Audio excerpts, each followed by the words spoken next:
中等电广播讲话啦呀啦想在罗刚个罗州这里正正你的南大拉塞，今年东个就像就像你记得个了，刚到这边做了马路门头等我的意思。这做个喇叭就大嘴呀了就这样的说，这得接着你么年了的接着着种子。等我让你个今年种子了这那么多年，大家三斤用的来做点这头，知道今年家这老路么些人讲我让要懒得的，我马拉巴扎那的，马拉巴扎那的，马拉巴扎那。马拉巴扎那多，马拉巴扎那多，马拉巴扎那多，马拉巴扎，马拉巴扎那多，马拉巴扎那多，马拉巴扎那多，马拉巴扎那多，马拉巴扎那多，马拉巴扎，马拉巴扎那多，马拉巴扎那多，马拉巴，马拉巴扎那多，最多的基金介绍我这里去道路的门把老师，把当就上了东北。那我记得说，鸟鸡Khenpo做的你没上，说你没能Khenpo俺家，把个人大刚担不什么多，东把对接讲了上茶路。各位法师、各位佛友，大家晚上好，阿弥陀佛。Good afternoon, good evening, Dharma teachers and Dharma friends. 我们现在开始讲今天的课，然后讲课之前请大家发菩提心。We are going to begin now with tonight's teaching. Before we do so, everybody please make an aspiration of bodhicitta. 菩提心，我们这次的5、6天，每天都有讲，大家应该是比较清楚了。所以我们这个每一次烧香拜佛、诵经、磕头，或者是问思修心，这些都不能离开菩提心，不能没有菩提心，菩提心非常的重要。We've talked about bodhicitta every night of our teaching, and so everyone is no doubt clear about it.Whether we are making offerings of incense or reciting sutras, doing prostrations, or otherwise engaging in listening, reflecting on, or practicing the teachings, none of these kinds of dharmic action can be afforded to be without bodhicitta. 学佛对我们每一个人来说，在人生当中就是一个很重要的事情，也是一个很神圣的事。所以我们这个学佛应该有一个比较崇高的目标。那么我们学佛的目标就是为了健康，为了长寿，为了发财。这样子的话，这个目标确实是太世俗，所以我们应该有一个稍微比较高一点的目标。The practice of Buddhism is something that is very important in life. It's something that is also a very solemn undertaking. And so in terms of our Buddhist practice, we should try to have a somewhat higher goal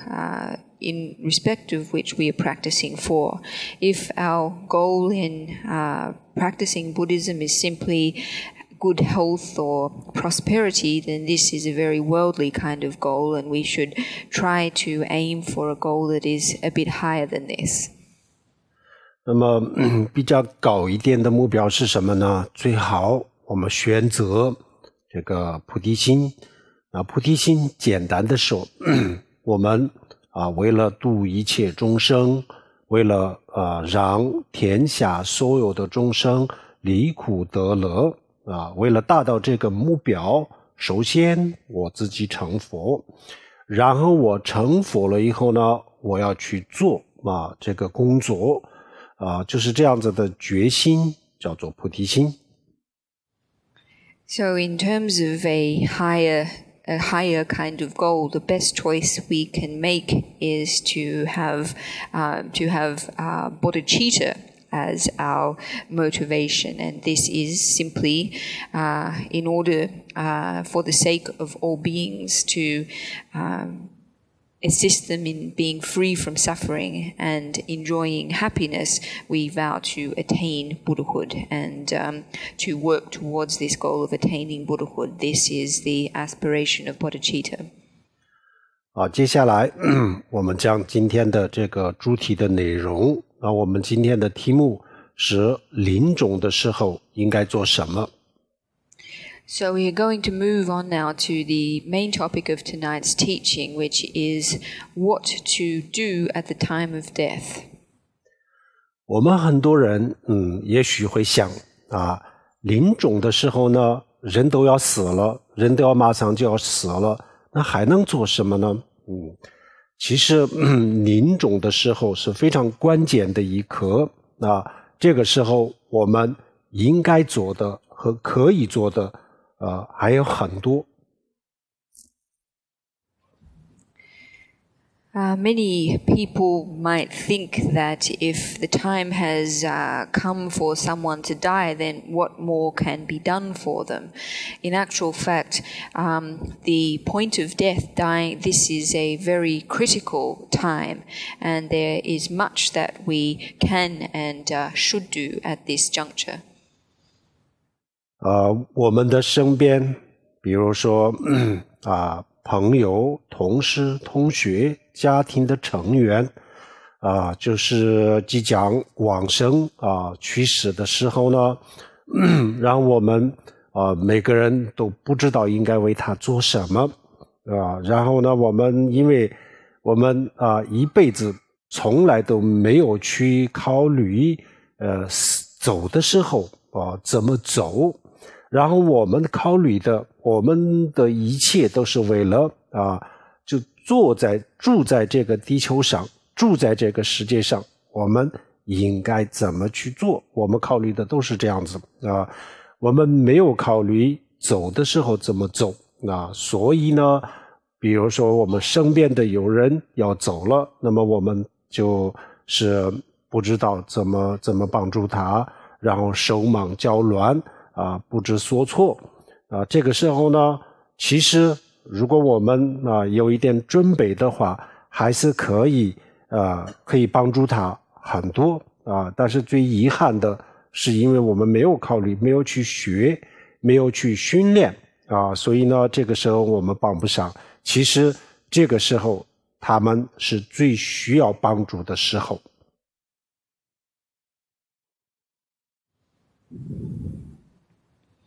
So if those who are close to us, such as our friends, our colleagues, and our family members,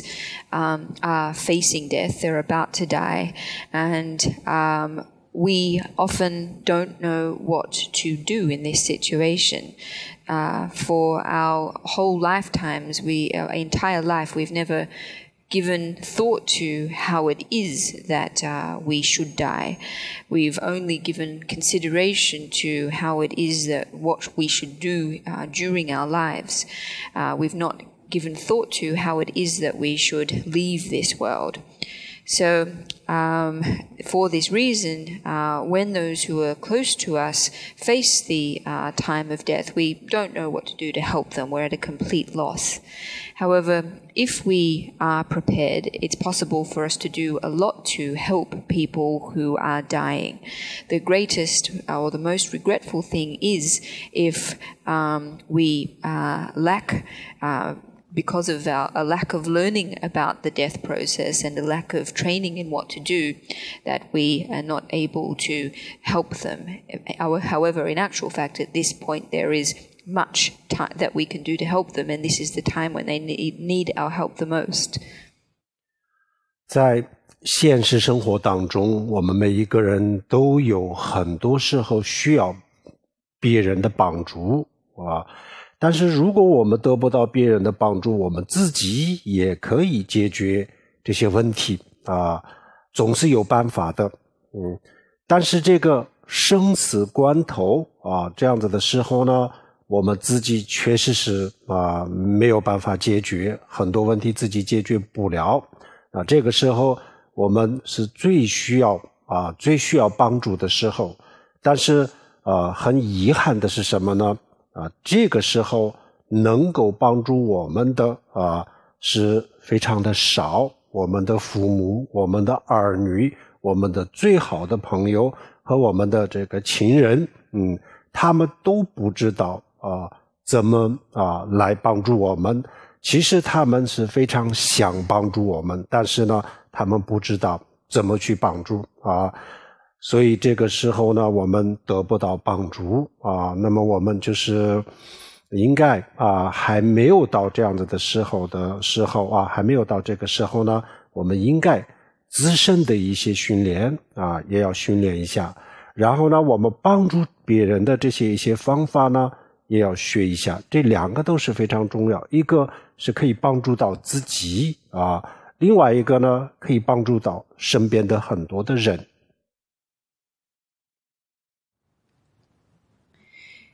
In our everyday lives, there are many occasions on which we need help from other people. However, on most of these occasions, if we are not able to receive the help of others, it's still possible for us to solve these problems ourselves. At the time of death, however, there are many problems essentially that we're not able to solve ourselves. So this is the time when we are most in need of the help of others. The sad thing is that at this time, the number of people who are actually able to be of assistance to us are very few. Our children, our spouses, our family members, our friends, then none of them know how to go about helping us. Even though they very much want to, they don't know how. So on account of this, we don't receive the help that we need. So before we reach this time, before we reach the moment of death, what we should learn about is what to do to help ourselves, in addition to what we can do to help others who are also who face death. And if we do this, then we will know what to do for ourselves, and we will also be in a position to assist others. 然后人类历史上就是人走的时候，他们以为是帮助他的一些方法，其实懂的人懂道理的人看起来是非常的荒唐，非常的荒谬比如说过去很早很早的时候，有些国王去世的时候，有一大堆人就是送国王送葬活人就是活埋他们以为这个是帮助到这个人，但是呢，这个是对他最大的这个伤害。In human history, there have been many ways that there have been many ways for assisting people at the time of their death, that when looked at from a reasonable perspective, in fact,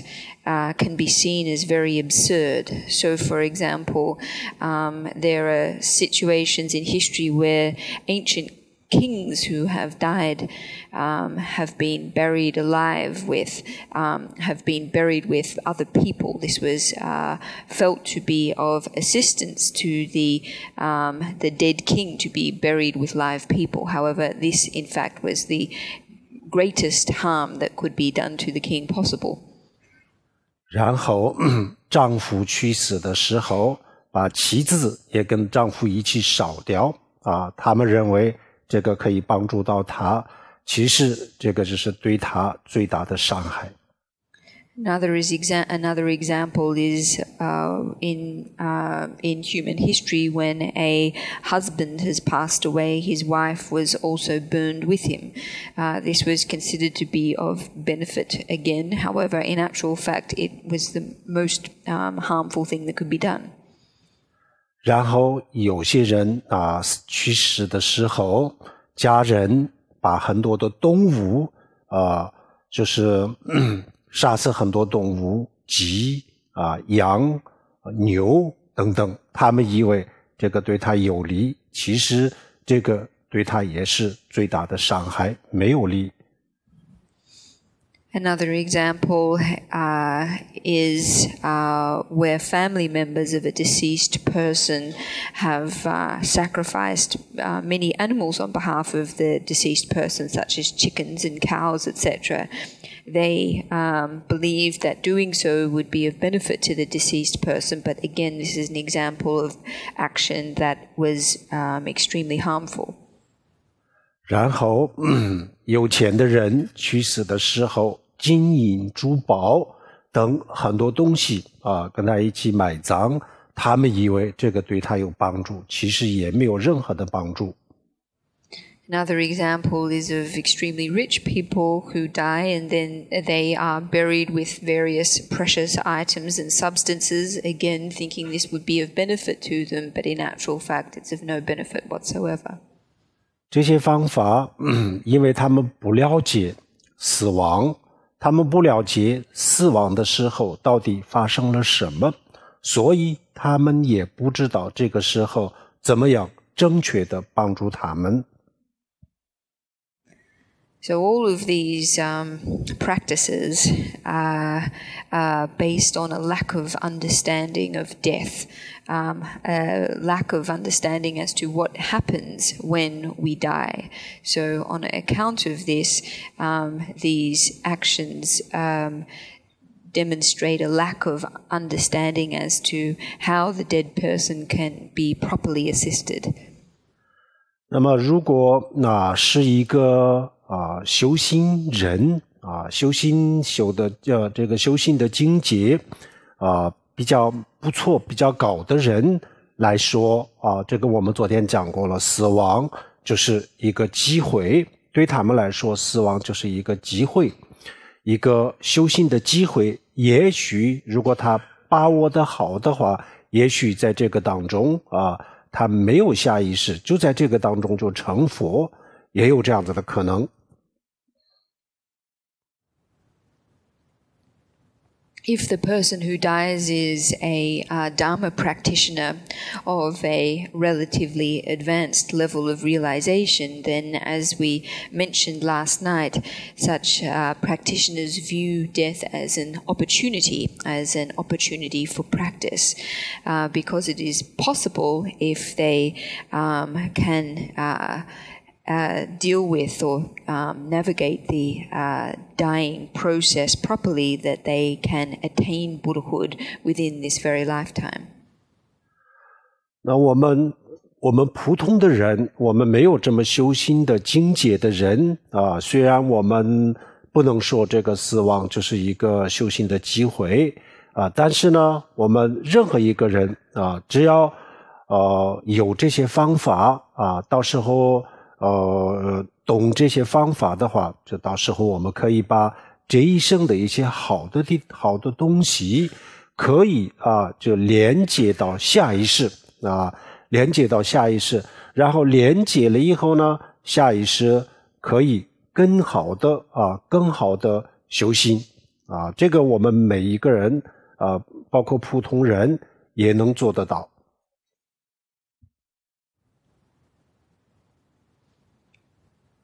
For ordinary people, however, without such a high level of realization and practice, it's perhaps not possible to say for them that death is an opportunity for practice. Yet, so long as ordinary people included understand these methods, then it is possible for them to connect positive qualities they have in this lifetime to their next lifetime, so that they are able to continue with their practice and practice better in their next lifetime. This is something that everyone, including ordinary people, are able to achieve. 首先我们给大家介绍临终的时候怎么样帮助自己然后呢我们再讲怎么样帮助临终的人我们怎么样帮助自己，怎么样帮助别人。So first we're going to look at the time of death, how we go about assisting ourselves, and then we are going to look at how we go about assisting other people who are at the moment of death. 首先，生老病死就是一个我们的生命的自然的规律。除了我们的生命以外，我们昨天讲的这个我们这个宇宙当中的任何一个星球任何一个天体，它们都有生老病死都有每一个这个天体。然后呢，这个比如说地球上的每一根草，每一朵花，也有它的生，也有老，也有病，也有死。这个是我们的所有的包括这个植物天体这个大自然和我们人的自然的规律。所以首先我们要接受生老病死。As for the process of birth, degeneration, illness and death, as we mentioned last night, this is a natural law underpinning all life forms and all forms of life. Besides ourselves, humans, this natural law operates in terms of the entire universe, whether it be other planets and other constellations in the universe. All of these phenomena are subject to the law of birth, degeneration, illness and death. In fact, every blade of grass is too. All plants, all stars, planets, etc., phenomena in the natural world, and humans all are subject to this law of coming into existence, of aging, of becoming ill and then dying. So the first thing that we need to do is to accept this natural law of birth, degeneration, illness and death. 我们绝大多数的人的做法是什么呢？我们拒绝生老病死。但是呢，比如说像死亡这样子的事情，我们很拒绝但是呢，我们不会去采取措施那么有拒绝不想死亡，然后又不去想任何的这个办法不采取措施，那么这个就是一个矛盾，这就是一个非常幼稚的想法，也是一个非常矛盾的做法。The majority of people, however,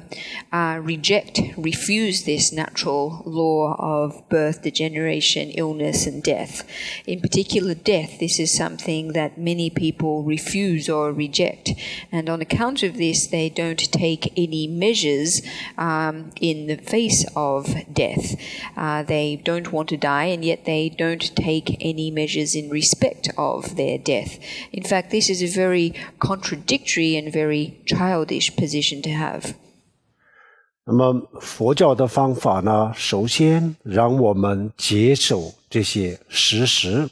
这些都是事实没有办法拒绝的但是有办法，我们通过一种方法把它们都可以转换为另外一种力量本来比如说生老病死然后我们没有什么方法的话，它对我们的伤害很大但是如果我们有一种方法的话，那么这些不但是对我们没有太大的伤害，而且在比如说生病的时候衰老的过程当中，然后死亡的过程当中，我们可以提升自己的级别。所以如果我们懂得这些方法的话，任何一个时候都有希望包括死亡的时候，临终的时候都有新的希望和可以有新的追求。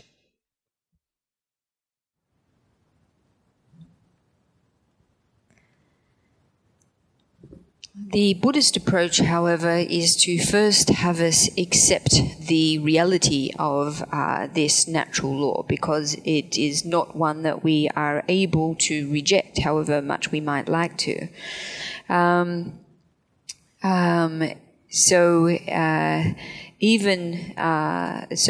Through the Buddhist approach, it is possible for us to transform the experience of the process of birth, degeneration, illness, and death, so that it can be transformed into a different kind of power for us. Of course, without knowing the method for doing so, then these processes or stages are quite harmful to us. However, if we are in possession of a proper method for dealing with them, then they are not so harmful or dangerous. So, for example, sickness and aging and death, if we are equipped with methods for dealing with them, then it's actually possible to use these stages or processes to elevate the level of our minds. So if we are in possession of the methods, if we're familiar with them, then all of these stages present opportunities for new hope, including death. 人到了临终的时候呢，大家都觉得一切都结束了没有任何的希望然后就很失望、恐惧就是在这样子的这个状态当中离开。但是呢佛教就告诉我们，我们的生命其实不是那么简单的，它不会这样子结束，所以临终的时候也有新的希望，也有新的追求。这个时候如果我们自己稍微有一点点训练的话，这个时候有很多事情我们可以做。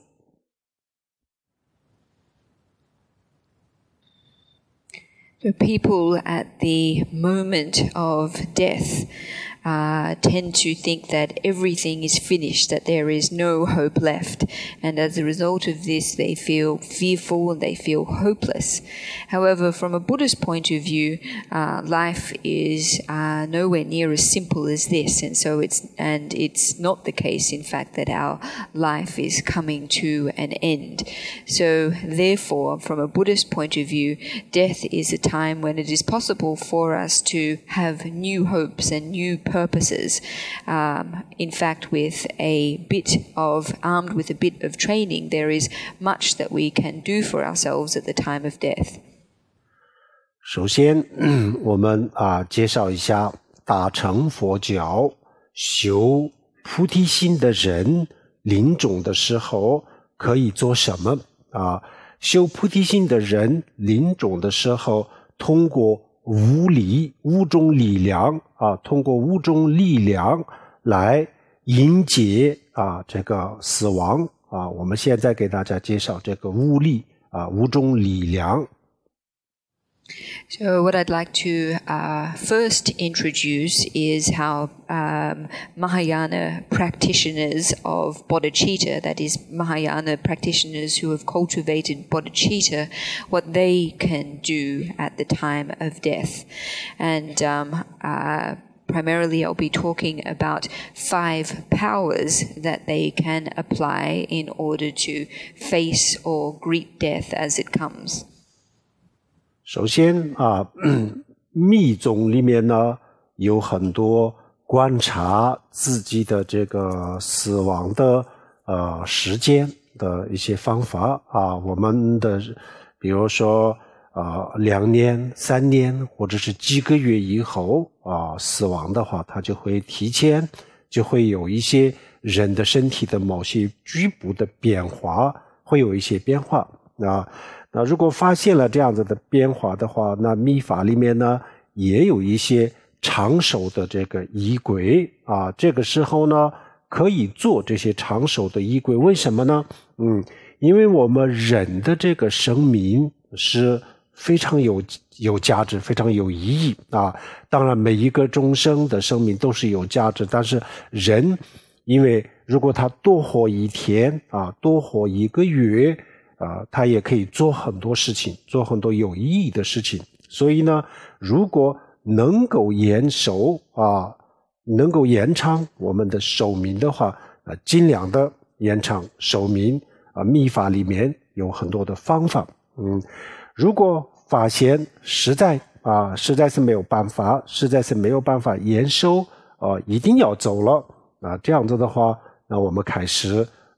这个做好走的准备。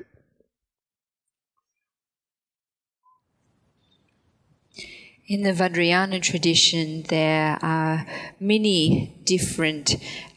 methods for observing signs that augur an impending death. So it's possible to rely on these methods to predict whether or not death will happen in 2 or 3 years, or perhaps in a few months' time.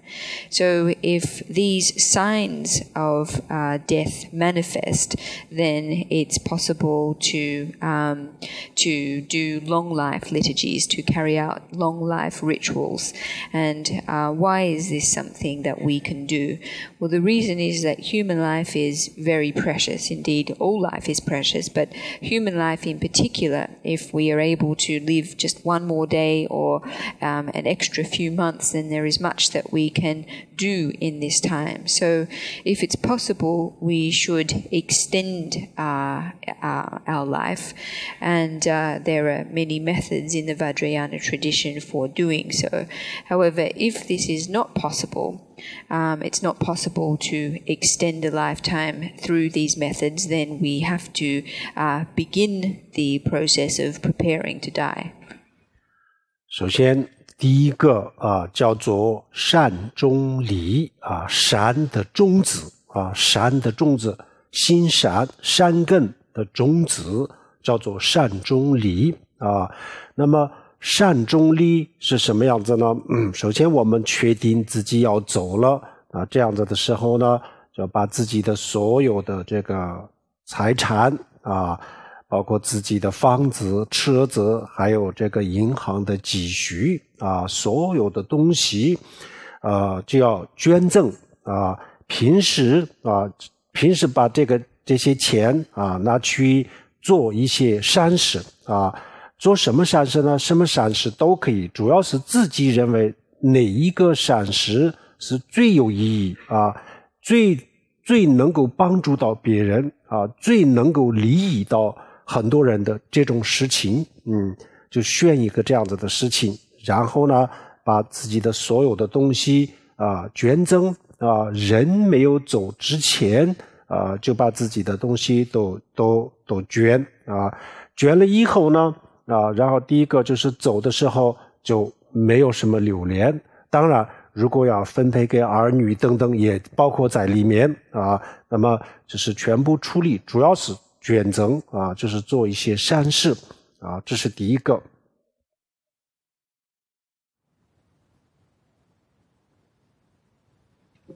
So the first of the 5 powers is the power of seeds of merit, or the power of the meritorious seed. And what this refers to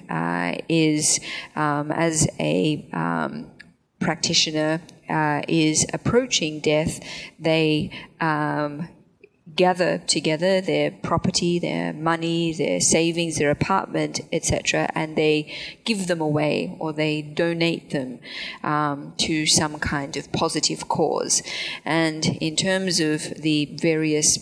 positive causes to which we can donate our possessions, there are many. It doesn't matter what it is, so long as we feel that the purpose for which we are donating our belongings is the most meaningful one, that this cause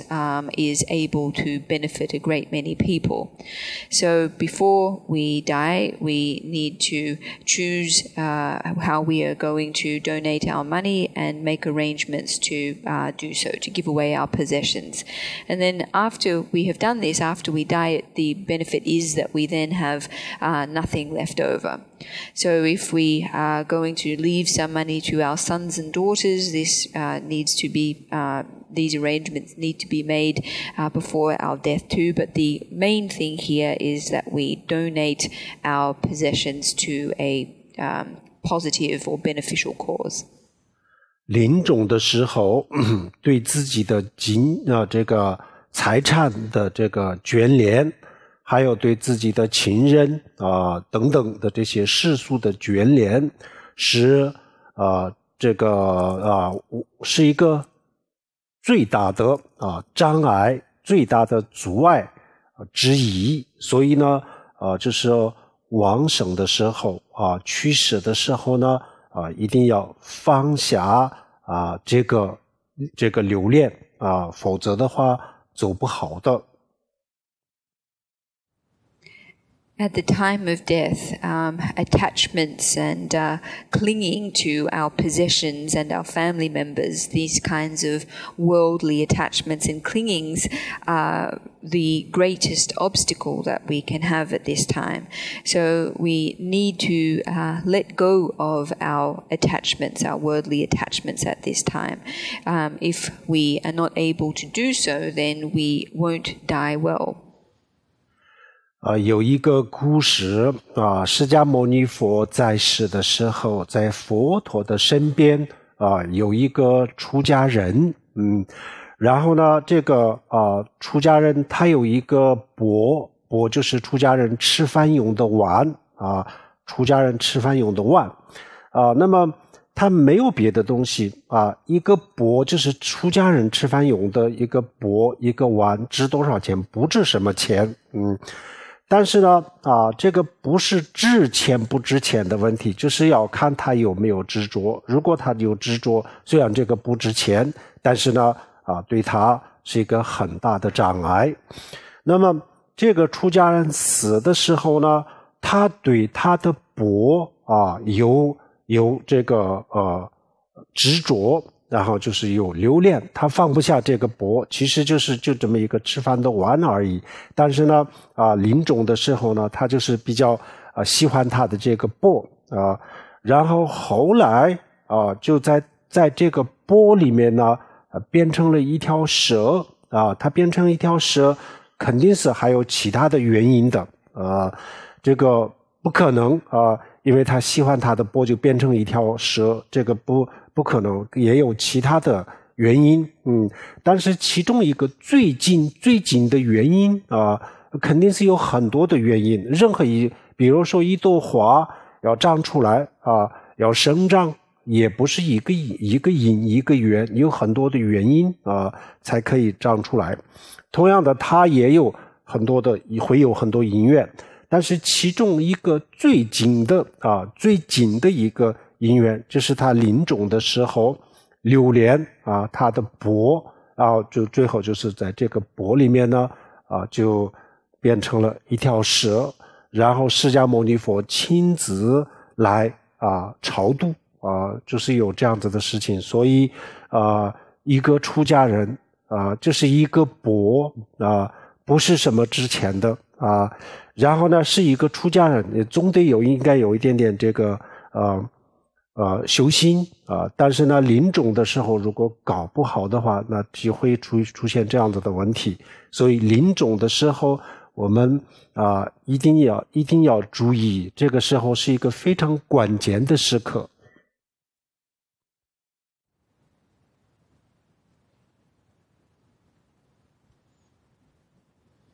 So there is a story that took place during the time of the Shakyamuni Buddha. There was a monk, and he was in a possession of an alms bowl. He had nothing besides this. This was his only possession, and the bowl wasn't worth anything, but its value was not the important thing. It was his degree of attachment to the bowl. And if in the existence of attachment, then this is an obstacle. So when the monk died, or was facing death, he felt very attached to this bowl of his. He was not able to let it go, even though it was just a bowl. At the time when he was dying, he felt great attachment and liking for his bowl. So on account of this, a snake appeared in his alms bowl. And of course there were no doubt many causes and conditions for the appearance of a snake. For example, when a flower grows, there are many different causes and conditions that need to be present in order for this to happen. However, in terms of the snake appearing in the alms bowl, the most proximate cause was the monk's attachment to his bowl, and therefore a snake appeared. And given the appearance of this snake, the Buddha had to personally come and ritually preside over the soul of the deceased monk. So in fact, the time of death is an extremely critical one. It's one that we need to pay great attention to, and particularly this issue of not being attached to our possessions. 所以我们帮助临终的人的时候这个他的，比如说一个人即将要去世这样子的话，那么他的床前他的这个房间就是他非常容易看到的地方，就不能放任何有可能他产生留恋、眷恋的贪心的这样子的东西都不能放的。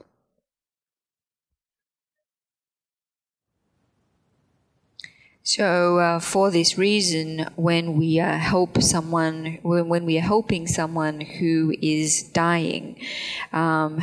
we shouldn't put objects in their proximity, such as by their bed or in their bedroom or in another place that it's easy for them to see. We shouldn't place any objects that are likely to give rise to greed or yearning or desire or attachment on the part of the person who is dying. 然后他的儿女亲人等等不能在他的床边哭闹这个声音对他就变成他的一个最大的阻碍，所以这个时候呢，就最好有一个比较懂这个方法的人鼓励他就是放下所有的这些眷恋，让他走好不能在他的旁边就哭闹，这样子对他非常的不利。So, children of the dying person and family members of the dying person shouldn't cry or be upset in the proximity of the person who is dying. The sound of family members being upset and crying is a great obstacle for the person who is dying. So it is best if someone who has good familiarity with the methods that we are talking about can be by the side of the person who is dying and encourage them to give up their attachments. The people by the side of the person dying shouldn't cry or otherwise demonstrate signs of being upset. This is very unbeneficial for the person dying. 好，然后第二个力量叫做愿力就是心愿，这个时候要发愿许愿。发什么愿呢？临终的时候要发愿愿我临终的时候、终阴的时候还有来世生生死死都拥有菩提心，拥有菩提心，愿我生生死死不离开菩提心。这是第一。第二愿我下意识生生死死都能够遇到这个给我讲菩提心的善知识就是要发这两个愿，这两个愿在临终的时候发了这样子的愿那么下一世他不管投身到什么样的环境什么样的文化背景都没问题，他一定会继续发菩提心，继续会修心。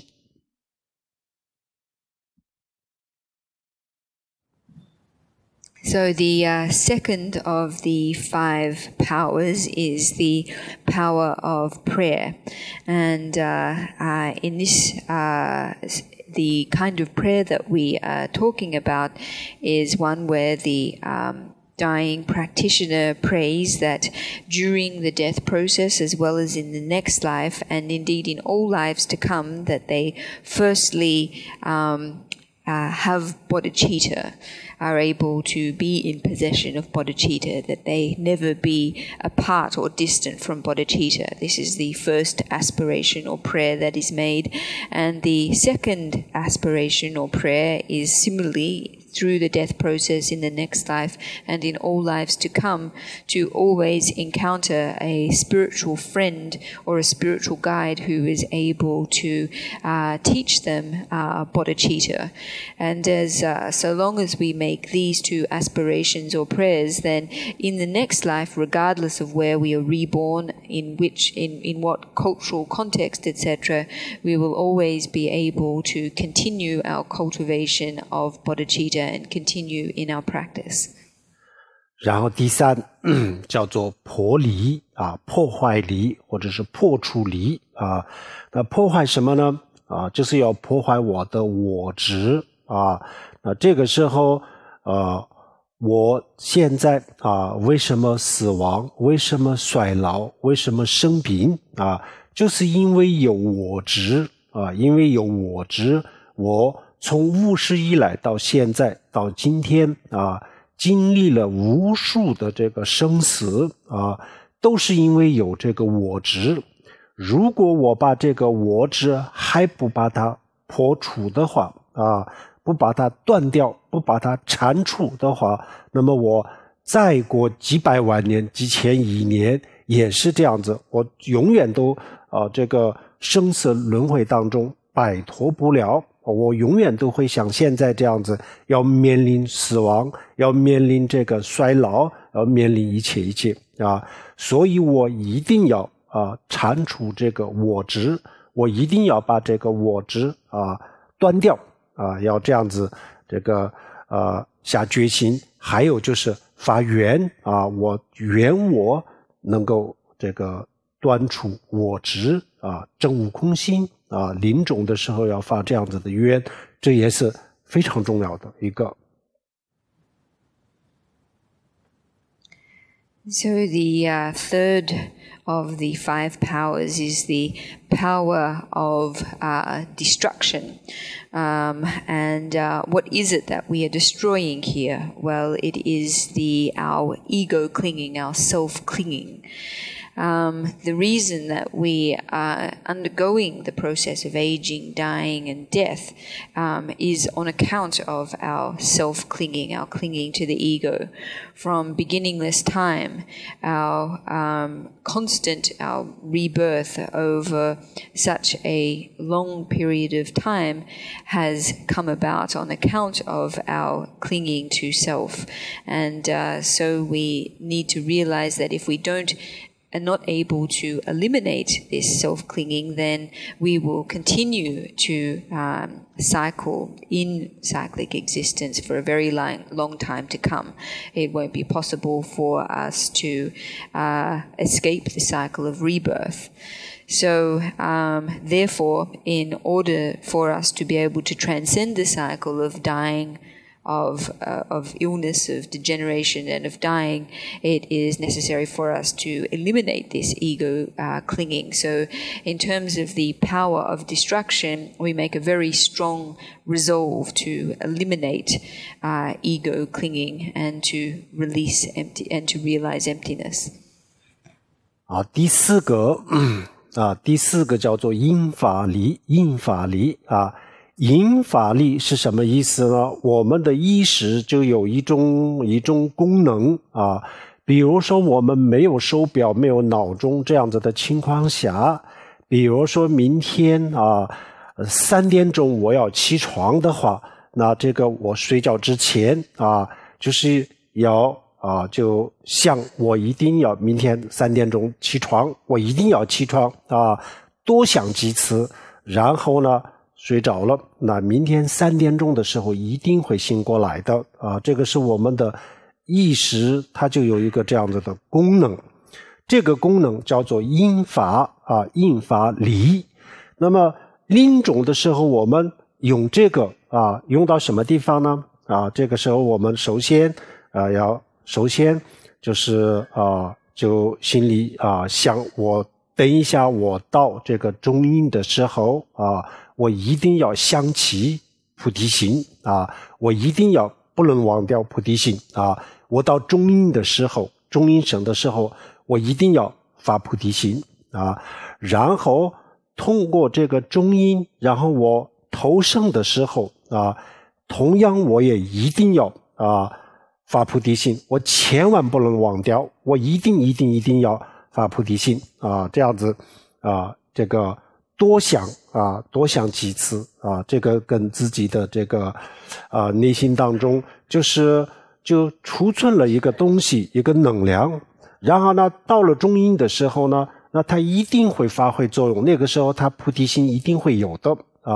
那么中阴的人有一个菩提心，那就不得了了这个就是一个很大的帮助为什么这么说？因为中阴身的时候呢，比如说一根很粗的木头，很粗的木头，它在陆地上的时候我们要去动它这个要费很大的力气，动不了如果它在水面上那我们轻轻的就可以把它移动就可以移动同样的，我们人现在的时候呢，就像这个木头在陆地上的时候一样一般的这个年头这些对我们的作用不是很大。然后中阴身的时候，人的这个肉体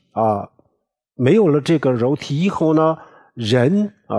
善的念头、恶的念头，任何一个念头对他的作用对他的影响非常非常大一个很小的念头，善的念头完全足够他可以走一个很好的地方，这个一个很小的不好的念头也可以让他走很不好的地方。所以中阴的时候如果有菩提心那就所有问题都解决了，根本就不需要害怕所以这个临终的时候，这个因法力是非常非常重要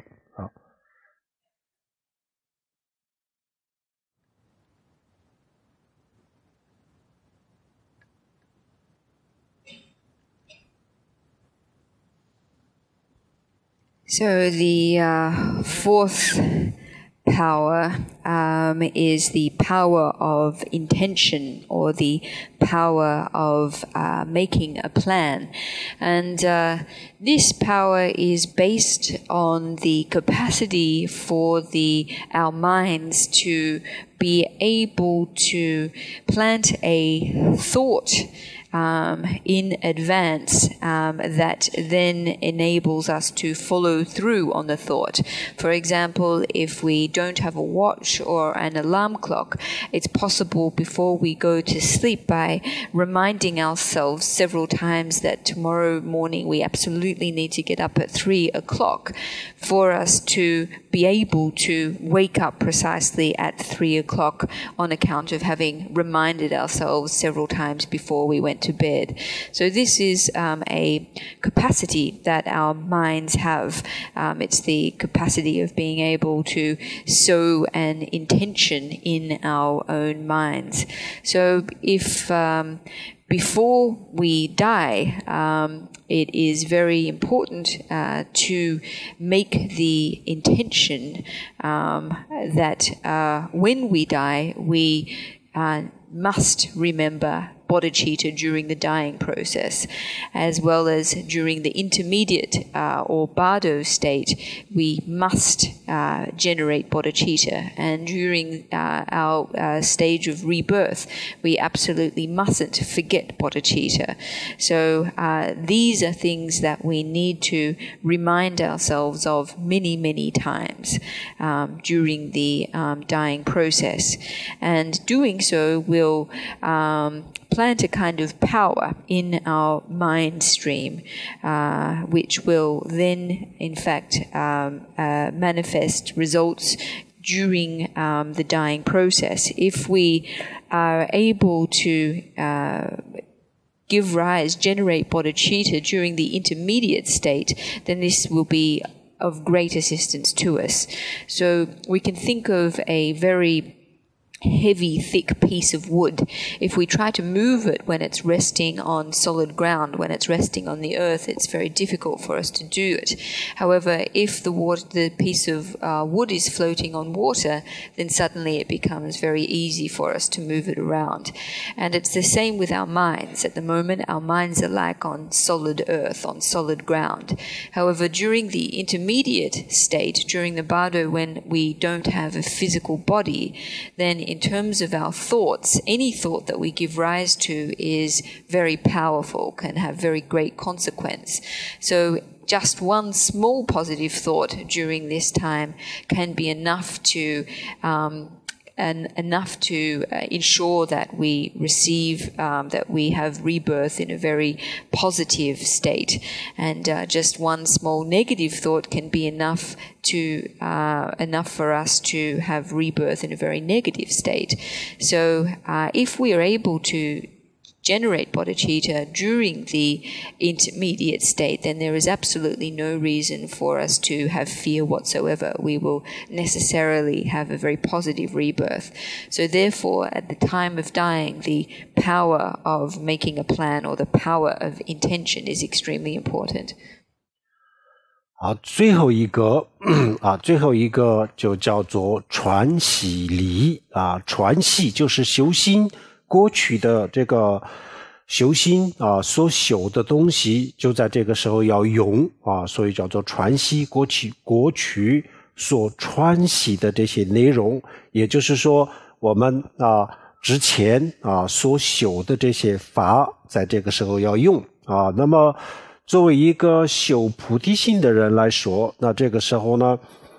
世俗菩提心我们刚才已经讲过了。然后现在这个时候需要的是生意菩提心，生意菩提心就是证悟空心。但是如果我们在这个之前没有证悟的话这个时候这个确实是用不上。那么我们也要用其他的这个东西来代替。如果证悟了的人的话，那这个时候就很好办怎么呢？怎么办？这个时候呢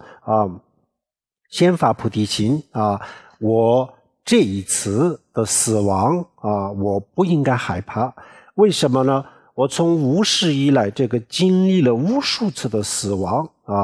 但是这一次跟过去不一样因为过去我没有任何的这个诀窍没有任何的诀窍。那么这一次呢不一样，我有方法，我有这个诀窍诀窍就是我们怎么样去死亡，怎么样去投生的这些方法这个诀窍我有了，所以我不需要害怕那么我这一次呢通过这个诀窍通过这个大乘佛教的诀窍，我一定要投身到一个利益众生帮助众生的地方，然后继续度众生我一定要这么去做首先这样子发世俗的菩提心。 So the final power is the power of training or the power of familiarization. And in terms of this power, we are applying all that we have accomplished in our practice during our lives. So the content of what we have practiced, we need to apply at this point. So for a practitioner of bodhicitta, we've already talked about how we go about applying relative bodhicitta. What we really need at this point is ultimate bodhicitta, that is the realization of emptiness. However, if this is not something that we have realized during our life, then we're not in a position to be able to apply it. So we need something else to substitute for it at this point. However, for those who have realized emptiness during their lifetime, then it's this is very easy. First, what needs to be done is the practitioner makes an aspiration of relative bodhicitta.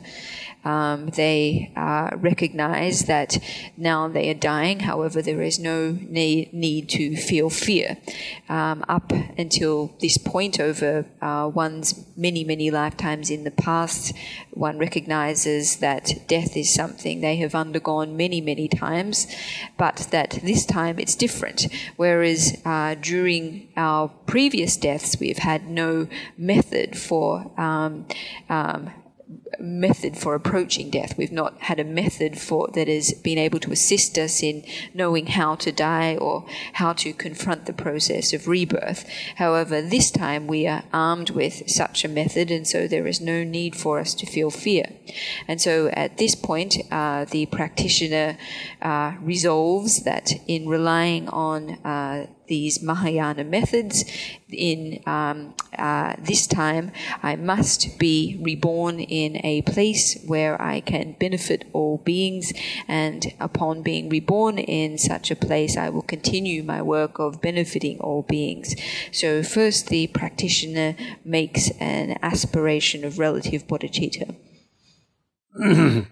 好，然后呢，主要是这个生以的菩提心真悟空心的人最后的这个阶段最后阶段的时候呢，然后就安住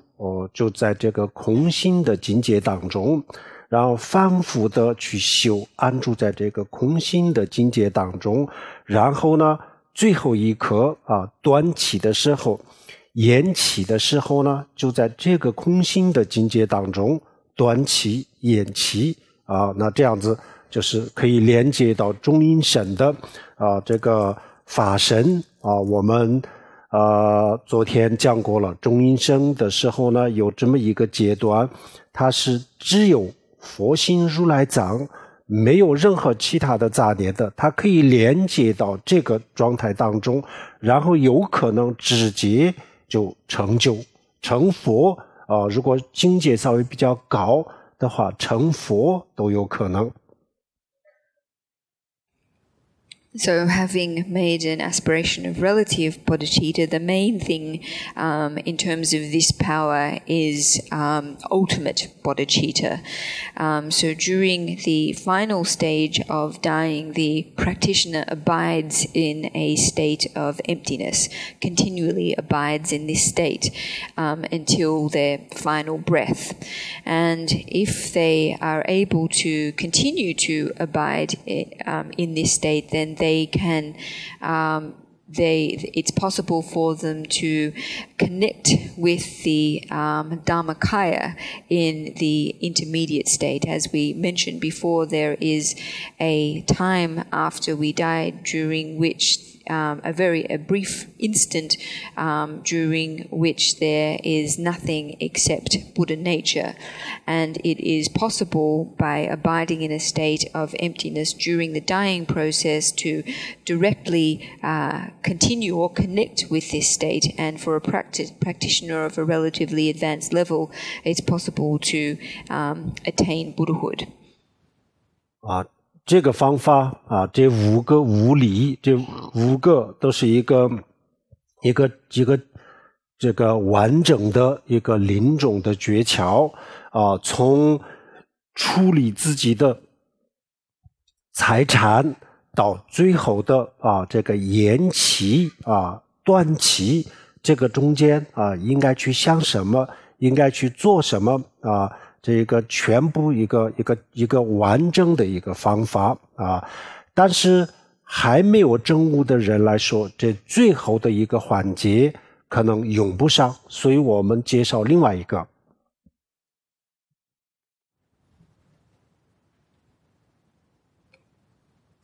So these 5 powers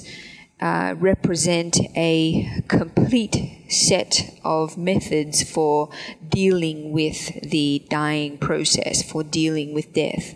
from how to deal with our possessions to what we should do at the time of our final breath. These 5 powers instruct us on what to do and what to think throughout the entire process. However, for someone who has not realized emptiness during their lifetime, the final power is not one that they are able to apply. So for this reason, I'd like to introduce another method that can be used in this event. 另外一个方法呢，这个里面有一个方法，就是3想3不想3想，首先要去想什么呢？首先我们确定自己要往生这样子的时候这个不管是我自己知道要往生或者是医生告诉他，或者是医生没有直接告诉他，但是呢，他从身边的人的这个态度看得出来等等，就是确定最后就是确定已经不行了，已经快要走了这样子的时候呢临终这个时候我觉得我们应该还另外再学一下这个临终的时候有几个是医学上不讲的，但是呢密法里面讲密法里面讲一些这个叫做阴魔次第阴魔就是我们的眼耳鼻舌身，那这些慢慢的停止工作的时候呢，有一些这个有一些前兆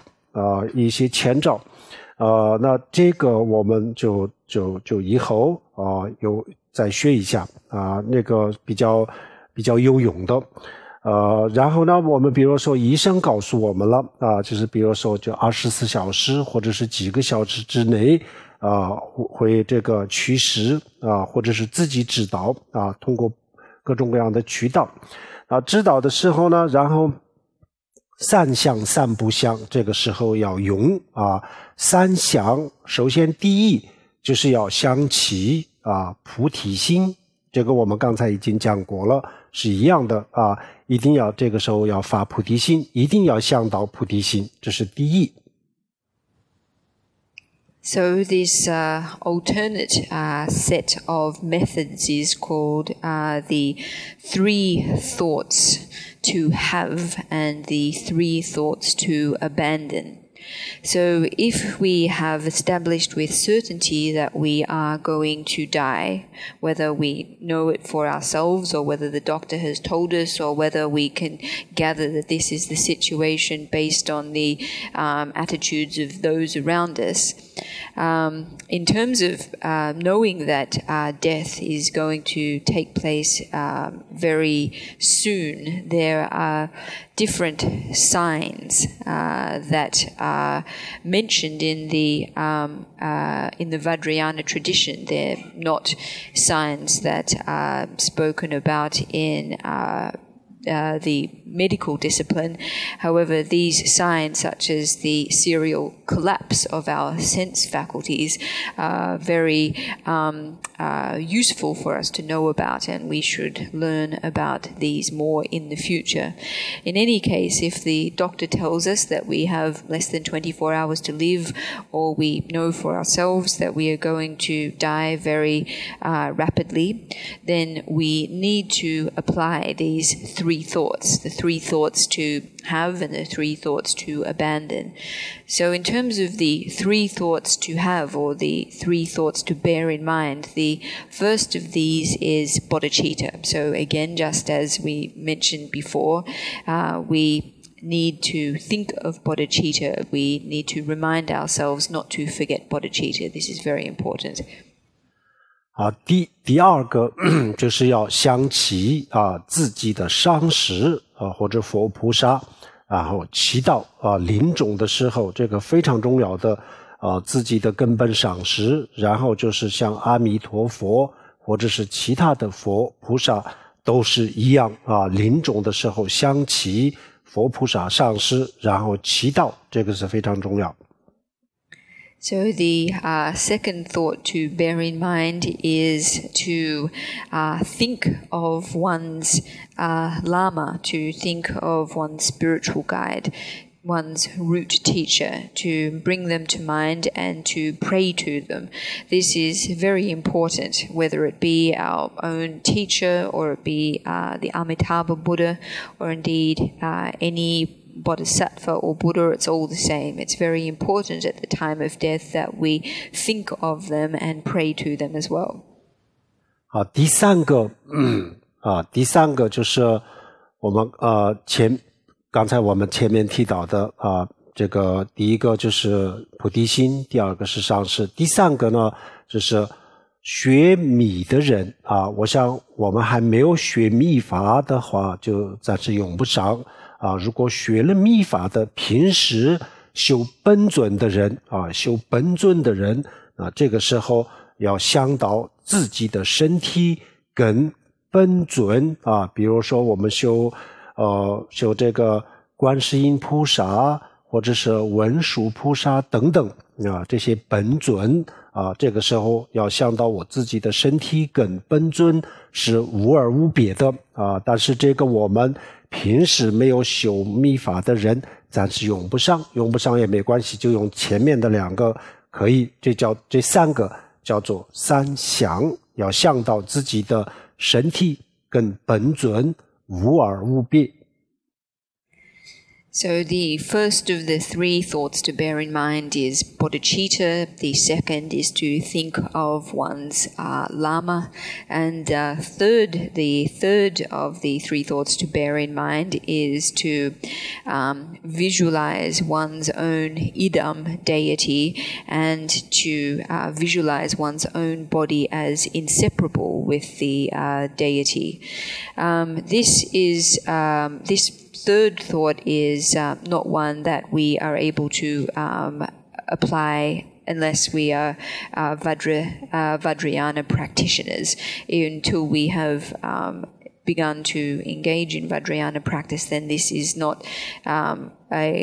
particularly applicable to us. However, for practitioners who have individual deities, whether it be Tenresig or Manjushri, then at this point we visualize one's own body as being inseparable from the idam. So this is the third of the three thoughts. If we are not Vajrayana practitioners, no problem, we can just apply the first two of these three thoughts.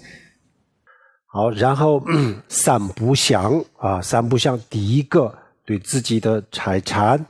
不能财产还有家人不能有任何的这个留恋但是一般是就完全没有是很难做到，但是要尽量。So now we move on to the three thoughts to abandon. And the first of these is to abandon any clinging or attachment to our possessions or to our family members. Of course, for most people, it is very difficult or impossible to have no attachment or clinging whatsoever. However, we should do our best not to have attachment and clinging. 如果没有丝毫的牵挂，安心的走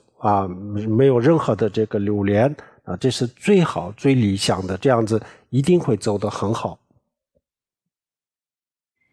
If we are able to have no attachment or clinging whatsoever, not even a trace of clinging or attachment, this is the most ideal situation, and we will certainly die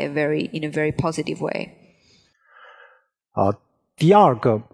临终的时候呢，不要想我们之前做过的这些罪过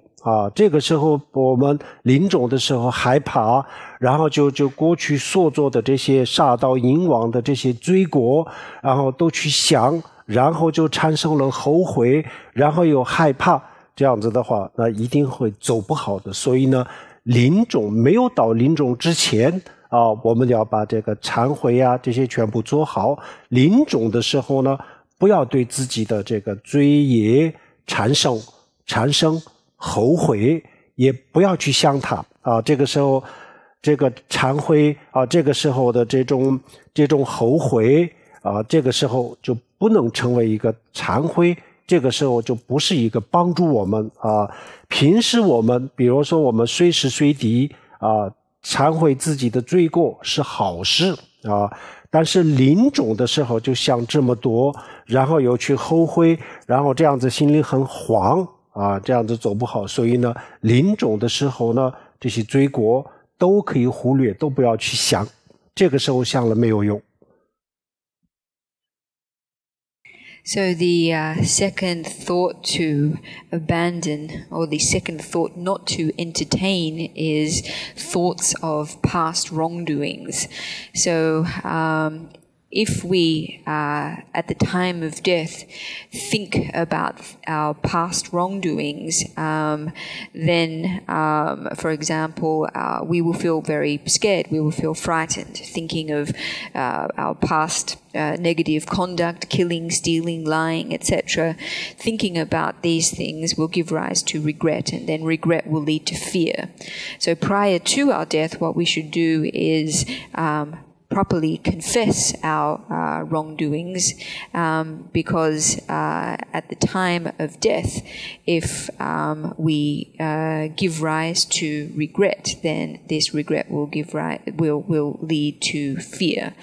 And so we shouldn't think of our wrongdoings, and we shouldn't give rise to regret. The reason being that, generally speaking, thinking about our wrongdoings and feeling regret, generating regret for our wrongdoings is positive. However, at the time of death, doing so will be of no benefit to us whatsoever. It will lead us to feel fearful, it will lead us to feel panicky. So at this time, there is no point in thinking about past wrongdoings. It will be of no use to us whatsoever. 第三，对死亡不能有恐惧不能有恐惧，这个时候不要害怕死亡。如果这个时候对这个死亡有恐惧那么这样子的话，我们本来是就做了一些准备，但是呢，一害怕了以后呢，所有都乱逃。所以这个时候呢，要淡定不能害怕，要勇敢的面对，这是第三。So the third thought to abandon is thoughts of fear about death. At the time of death, we shouldn't feel fearful towards death. If we've made some preparations for our death and then fear takes over, then everything will be of no use to us. So we need to be courageous in the face of death. 好，最后一个是非常非常关键的我们刚才的这个三不想都全部做好，这些都是一个准备的工作。准备工作做好了以后呢，现在就是真正的就是往生的时候。那这个时候呢就是首先我们如果这个时候能够这个大坐的姿势身体如果能够做这个姿势，就做大坐的时候，我们前几天讲过做这个姿势如果不行的话呢，还有一个更好的这个姿势我们在南传佛教的很多的寺庙里面呢，看到了卧佛释迦牟尼佛圆寂的时候的这个姿势右侧朝下然后呢右手放在这个头下面放头下面，然后呢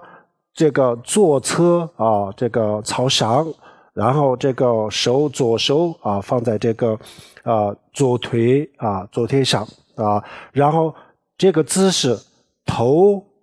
朝北啊，头朝背啊，然后呢脚朝这个南啊，这个姿势啊，这个姿势光是这个姿势都是有一个非常非常加持的，有加持的。比如说我们的宠物狗、宠物猫啊要死了啊，给它做这个姿势的话，至少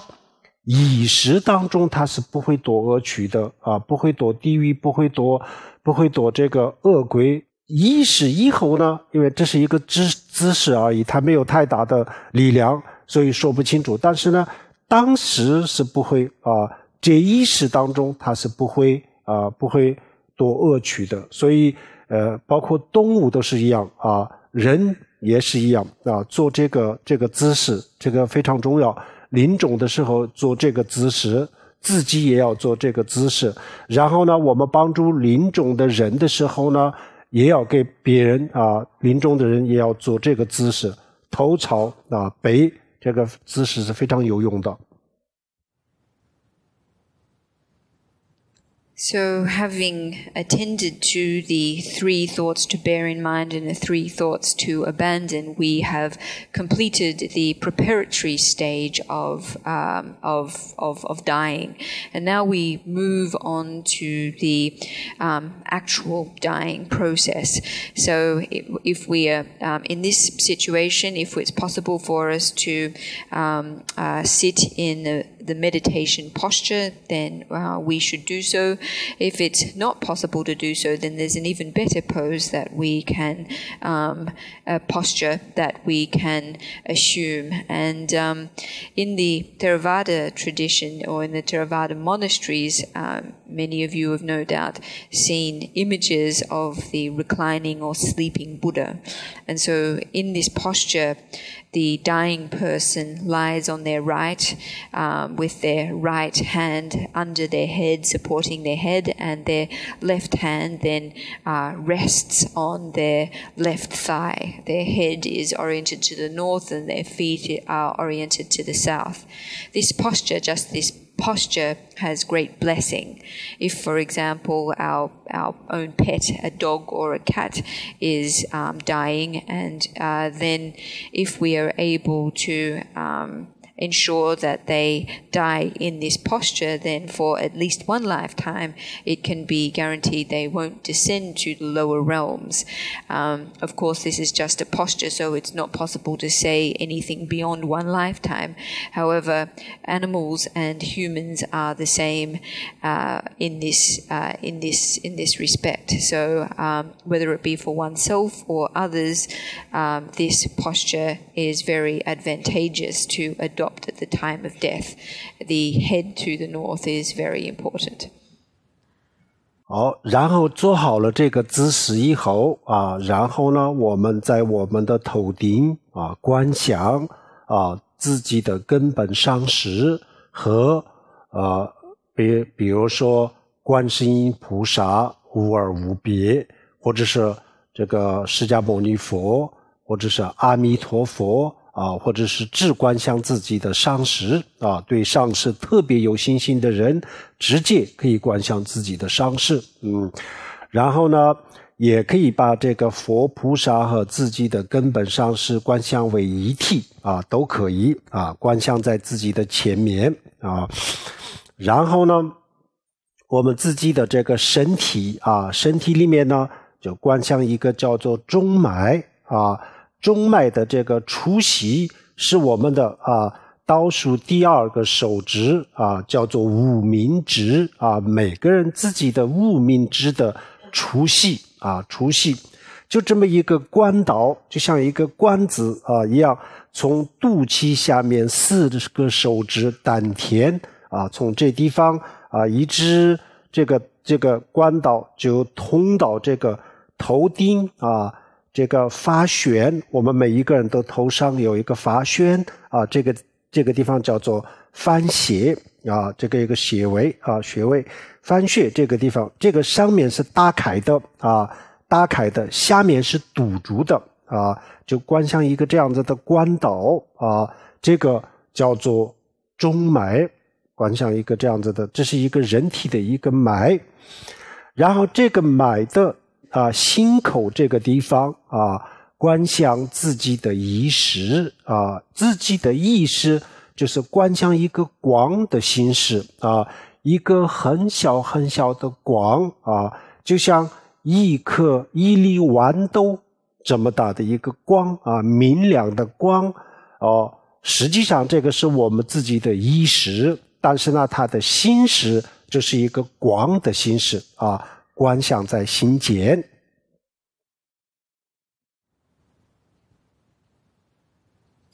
So after we have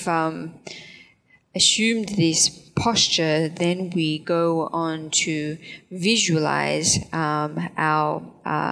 root teacher in front of us. It's possible for us above our head. It's possible for us to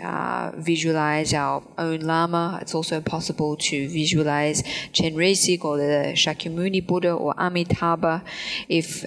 we have great faith in our own teacher, then we can simply visualize our own teacher, or it's possible to visualize our own teacher and the other Buddhas as one entity. After we have done this, then we visualize in terms of our body, our central channel. So our central channel is a channel that extends from 4 finger widths below our navel to the crown of our heads, to the point at the crown of our heads, the fontanelle at the top of our heads. This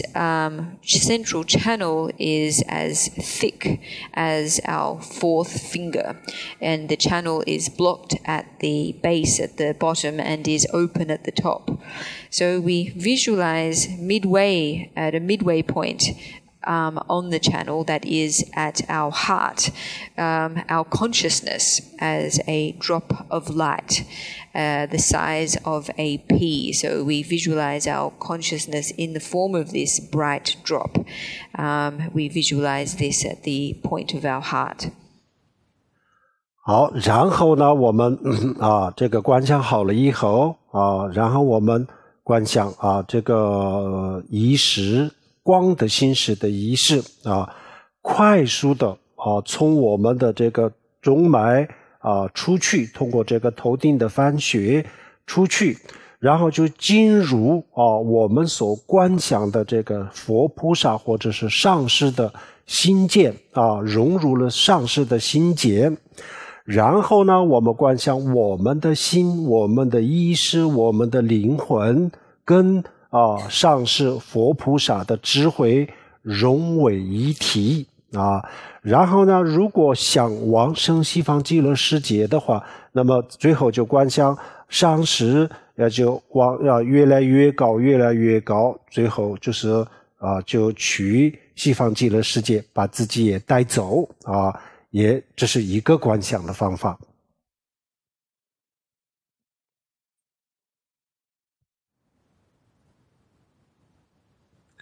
So after we have visualized our consciousness as a drop of light the size of a pea at the point of our heart, we visualize our consciousness leaving our body through the top of our head, through the crown of our head, and entering into the heart of our teacher before us. And in so doing so, we visualize that our consciousness is mingling with our teacher's wisdom so that they become one, inseparable. And if we are wishing to be reborn in Amitabha's Pure Land, then at this point we can also visualize our teacher gradually traveling higher and higher until they finally take us away. 好，然后呢，我们这个时候还断不了气，这样子的话呢，反复的重复这个观想直到走，直到咽气为止，这样子反复的去修，那就一定能够往生西方极乐世界，或者是一定能够解脱。有些时候呢，我们如果对空心稍微有一点点这个熟悉有一点点这个修行的经验的话，那我们可以把我们的心融入到上师的这个心间，佛菩萨的心间，然后呢，我的心跟这个佛菩萨上师的心融为一体以后呢，然后这个就安住在这个空心当中什么都不想，安住在空心当中这个当中延期，在这个过程当中延期也是非常好的。但是我们对空心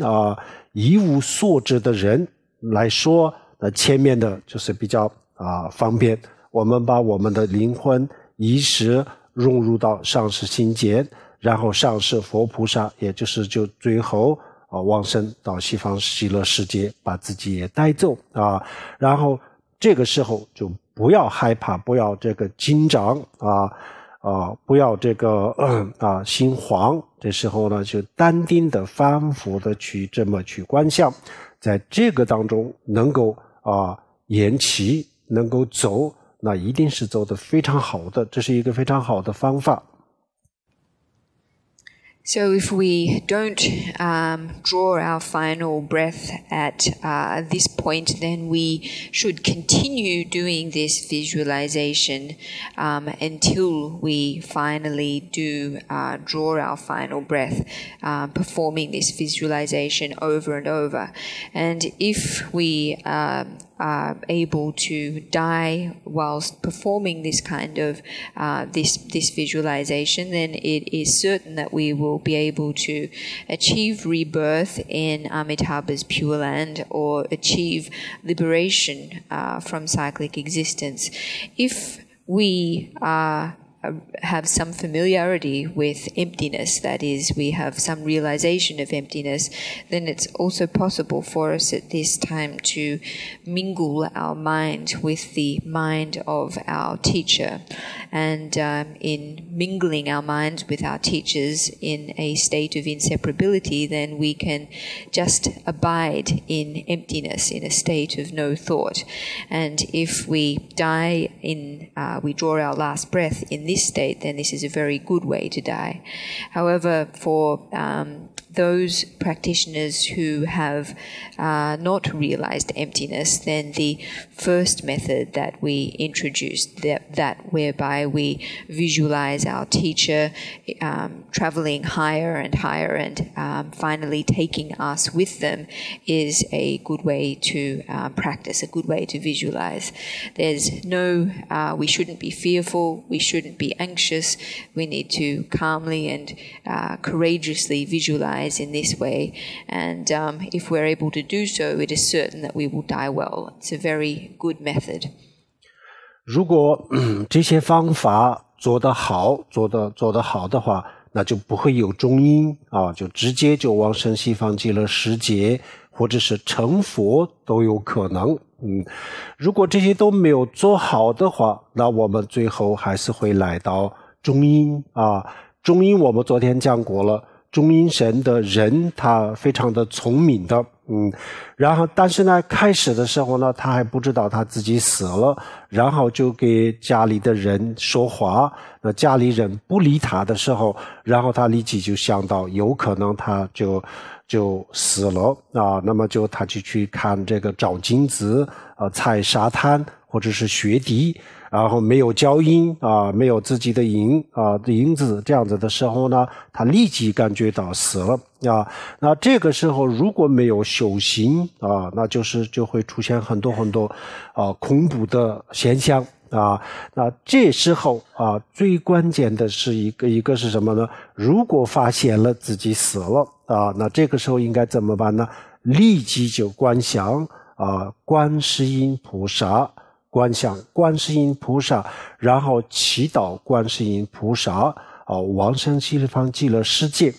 这个时候立即要想到这个我们生前的时候呢也要做好准备万一有一天我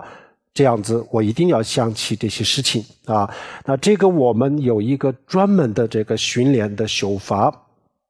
但是这个需要基础啊。我们先修四加行和五加行，然后灌个顶啊，然后灌了顶以后呢，然后就是可以去修这些法啊。这个有专门的训练的方法，做一点啊，稍微做一点训练啊，到时候一定会用得上的。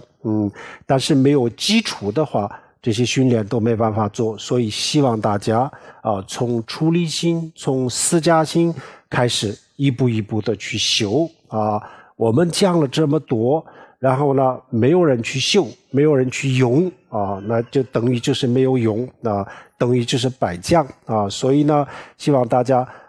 努力啊。我前几天也讲过了，有心理学家啊实验过，我们的这些担忧，各种各样的担忧当中，70%都是我们多余的，根本就不会发生的。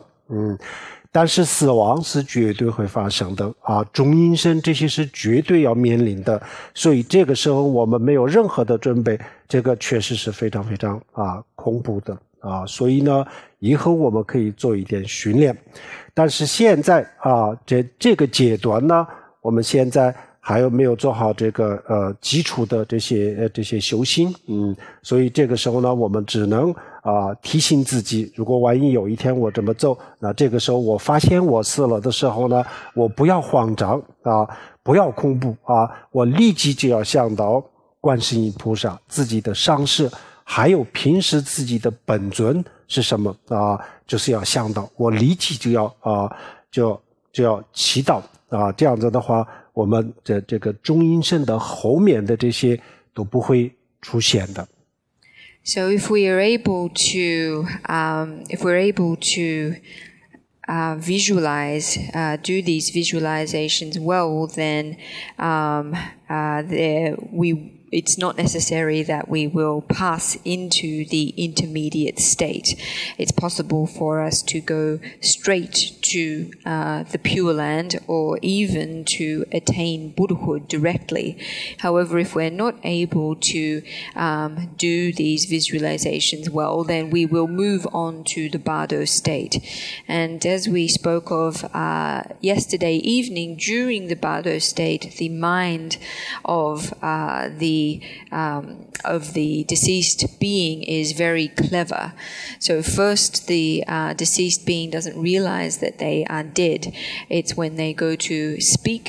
attempt to speak to their family members, and their family members don't pay attention to them, that they then begin to think that they might have died. And so they attempt to do various things in order to test whether they are still alive, and in discovering that they are leaving no footprints in the sand and casting no shadow, and in seeing that they don't make a reflection in water, they then realize that they are dead. For someone who is not a practitioner, at this point, many fearful appearances will begin to manifest. However, if we are a practitioner, then at the moment we realize that we have died, it is necessary to immediately visualize Chenresig and to immediately pray to Chenresig. Before we die, it's necessary that we familiarize ourselves with this practice. And there is, in fact, a very specific practice method, a method of practice that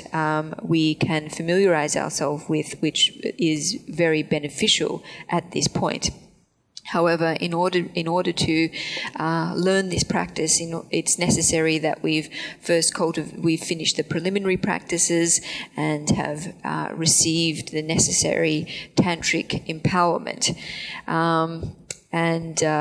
then it's possible for us to learn this method and to become very familiar with this method, and it is one that can be of great assistance to us. However, without the proper foundations, it's not possible to engage in this method. So I very much hope that everyone engages in practice step by step. Over the last few nights, I've been emphasizing the importance of practice practice, and particularly following the proper steps of practice. If we give as many teachings as we do, but no one ultimately engages in practice, then there's not much point in it at all. So as I mentioned last night, it has been said that 70% of the things that we worry about won't in fact happen. However, death and the intermediate state are things that will necessarily happen. So if we have no preparation for these events, then it will be very, very terrifying indeed. So it's necessary for us to learn methods for dealing with them. However, since we don't have the proper foundations in place at the moment, it's not possible to talk more about these methods that can be used at this point. For the time being, the important thing is that when we reach this point of realizing that we have died, that we shouldn't feel fearful, we shouldn't feel anxious, and that we should immediately think of and pray to either our teacher, Chen Risik, or our own Idam deity. 这些都是正常的这个死亡的情况下用得上然后有一个紧急情况下，比如说车祸大雷等等这样子的时候呢，有一个紧急的情况下用的一个这个往生的方法比如说听到大雷声还有就任何一个意外的事情发生的时候呢，然后就意识要专注到这个头顶翻斜这个地方专注到这个头顶的翻斜这地方那这样子，如果万一这个时候真的发生了，那么我们的意识往哪里这个专注到什么地方，就从这个地方出去的人的意识最后要离开这个身体最后离开这个身体的位置确实是有人的这个投身是非常有关系非常有关系。那么这个理由呢，我们可以慢慢的学，感兴趣的话以后可以慢慢学。有些人可能就觉得这个有点别扭，为什么呢？为什么这么有关系？不就是说因果善有善报，恶有恶报吗？为什么这个我们的这个身体出去的部位有关系呢？有，这也是其中一个因缘一个人投身到什么样的地方，当然主要是善恶因果，但是呢也有很多其他的因素，这些各种各样的因素就会决定我们的这个未来。所以如果我们的意识是能够从这个头顶翻斜的地方出去这样子的话，那么下意识这个不会堕恶鬼堕地狱这样子。所以呢在紧急情况下就是有一个养成一个这样子的习惯的话，这个也是非常有用的。So the methods that we have spoken about so far are ones that are able to be used in the event of a normal death. In the case of an exceptional death, such as death by being struck by lightning or a car accident, there is a special method that we can use in these kinds of situations. So if we hear the sound of lightning or another sign of a rapidly impending death, then we should concentrate our mind. We should concentrate our mind on the fontanelle, the crown of our head. Our consciousness will finally leave our body, and the point or the orifice from which our consciousness leaves our body has a very strong connection with the kind of rebirth that we will take in the next life. The reason for this is one that we can slowly study for ourselves. Of course, some people might think that this is extremely strange. If it is karmic cause and effect, our positive and negative karma, which determines the kind of rebirth that we have, have, then how is it that the point that our consciousness leaves our body can determine the kind of rebirth that we have? Well, there are many causes and conditions that are relevant to the many different causes and connections that are operational in terms of the kind of rebirth that we have. And of course, our karmic situation in terms of our positive and negative action is the most important factor. However, the point from which our consciousness leaves our body is also one cause and connection, is one cause and condition. So if it's possible, we should aim to have our consciousness leave our body through the crown of our head, and if this happens, then we won't descend to the lower realms in our next lifetime. So if we usually familiarize ourselves with this practice, it is of great benefit. 好，这些都是怎么样帮助自己的方法。然后接下来再介绍一下我们怎么样帮助临终的人。So what we've covered so far are methods that we can use to assist ourselves in the dying process. I'd now like to speak about what we can do to assist others who are dying. 然后我们确定有一个人要离开了，这样子的话，首先这个我们刚才讲的这个身体的姿势卧佛的这个姿势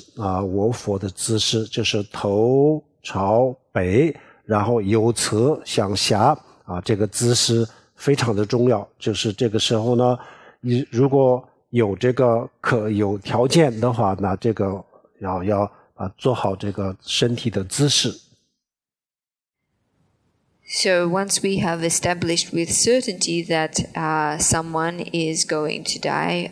firstly we should attend to their posture. If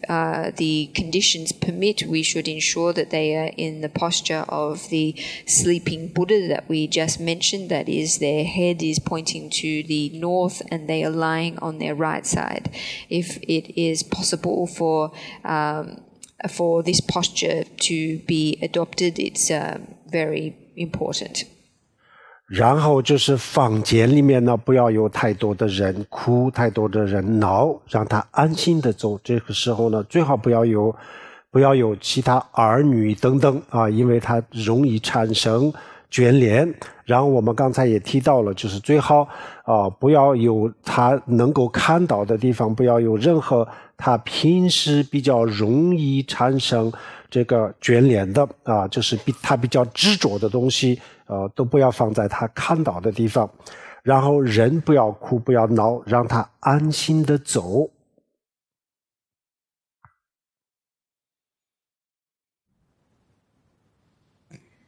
So the next thing is to ensure that there is no one crying and carrying on in the same room as the person who is dying. So for this reason, if it's best if their children are not present, since it's easy for them to give rise to clinging and attachment to their children. Similarly, objects to which the dying person feels attached, these should be not placed nearby them or in a place that it's easy for them to see. So in making sure that there's no one crying and carrying on, and that there aren't objects in their midst to which they feel attached, we should do our best to let the dying person pass in a state of peace of mind. 然后这个最后呢，我们用什么样的方法让他走，这个要看他自己的这个修行的功夫。如果他在生前有一定的这个修炼比如说他曾经修过这个往生的方法，藏传佛教里面呢有一个叫做婆瓦法，婆瓦就是从这个地方然后迁移到另外一个地方。比如说我们从这里移民到西方极乐世界一样，这叫做破瓦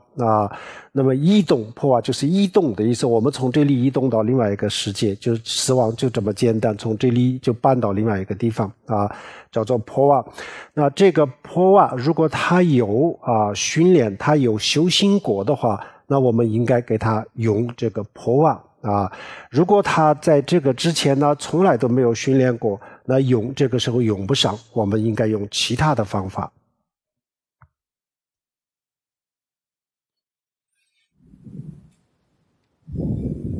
And finally, as to how we can assist the person who is dying to die,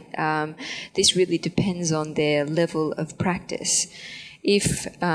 during their lifetime before their death, the person has had some practice experience, in particular if they are a practitioner of Poa. Poa is a method practice in Tibetan Buddhism which enables the deceased person to transfer their consciousness, rather like transferring oneself or migrating from this world to Amitabha's Pure Land. This is the Poa practice. So if the person who is dying has familiarity with Poa practice, then we should lead them in Poa, and if not, then we should apply another method. 然后临终的时候我们就首先要告诉他，因为这个时候呢，他虽然是曾经修过破但是那个时候临终的时候，就人的这个身识有些时候有点模糊所以还是有人提醒有人给他提醒。那提醒的人最好，如果他的上师在附近的话，那一定要把上师找来给他讲给他做一个最后的指导，最后的引导然后呢，如果上师不在附近，那我们就找一个师兄那这个师兄也就是对这个破瓦的修法有一定的训练的人找一个这样子的师兄，然后这个师兄就给他讲你要怎么去观想，你要怎么去想，怎么去修，然后等一下会出现什么样的情况那个时候你怎么样去面对都给他讲好，然后就是给他超度，念这个破瓦的这个仪式这个仪轨，念这个仪轨给他超度。At the time of death, it's necessary to remind a practitioner of Poa about how to go about the Poa practice. When one is approaching death, even a practitioner who has experience of Poa may be quite blurry, unclear about things. So it's necessary to remind them. If their own teacher or spiritual guide is close at hand, then they should be invited to the bedside of the dying person so that they can give final instructions and guidance. If the dying person's teacher is not available, then another Dharma brother or sister can be invited to the bedside to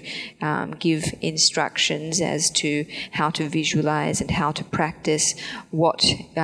will happen during the dying process and how the dying person should confront what happens. This person can also recite the Poa liturgy to assist the consciousness of the dying person. 如果这个临终的人他对破瓦不熟悉，那他从来没有修过的话，那这个时候我们用了也没有，讲了也没有用，所以这个时候就用最简单的方法告诉他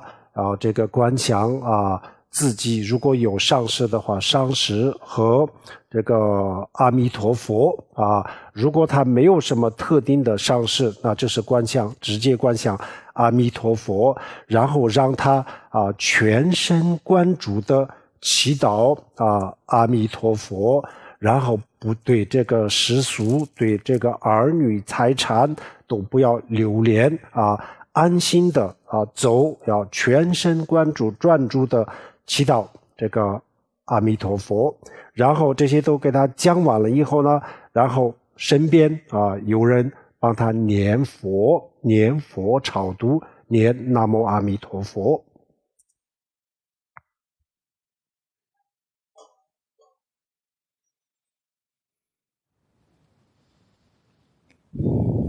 If the person who is dying is not a practitioner of Poa or doesn't have familiarity with Poa practice, then instructing them in it is of no use. In this situation, we should instruct the dying person to visualize their teacher, their Lama, if they have one, together with Amitabha, or if the dying person doesn't have a particular root teacher, then they can just visualize Amitabha, and they should do this wholeheartedly, praying wholeheartedly to Amitabha. They should be instructed not to think of and have attachment for their possessions and sons and daughters, etc. So, in addition to this, those by the side of the dying person should chant the name of Amitabha and assist the consciousness of the dying person. 这个时候我们不管念婆瓦或者是念阿弥陀佛那助念的人帮他超度的人必须要注意3件事情，这个非常的关键。So regardless of whether the Poa liturgy is being recited or the name of the Amitabha Buddha, those who are ritually assisting the person who is dying need to pay attention to 3 things. These are very important. 首先第一个是对亡者，对这个临终的人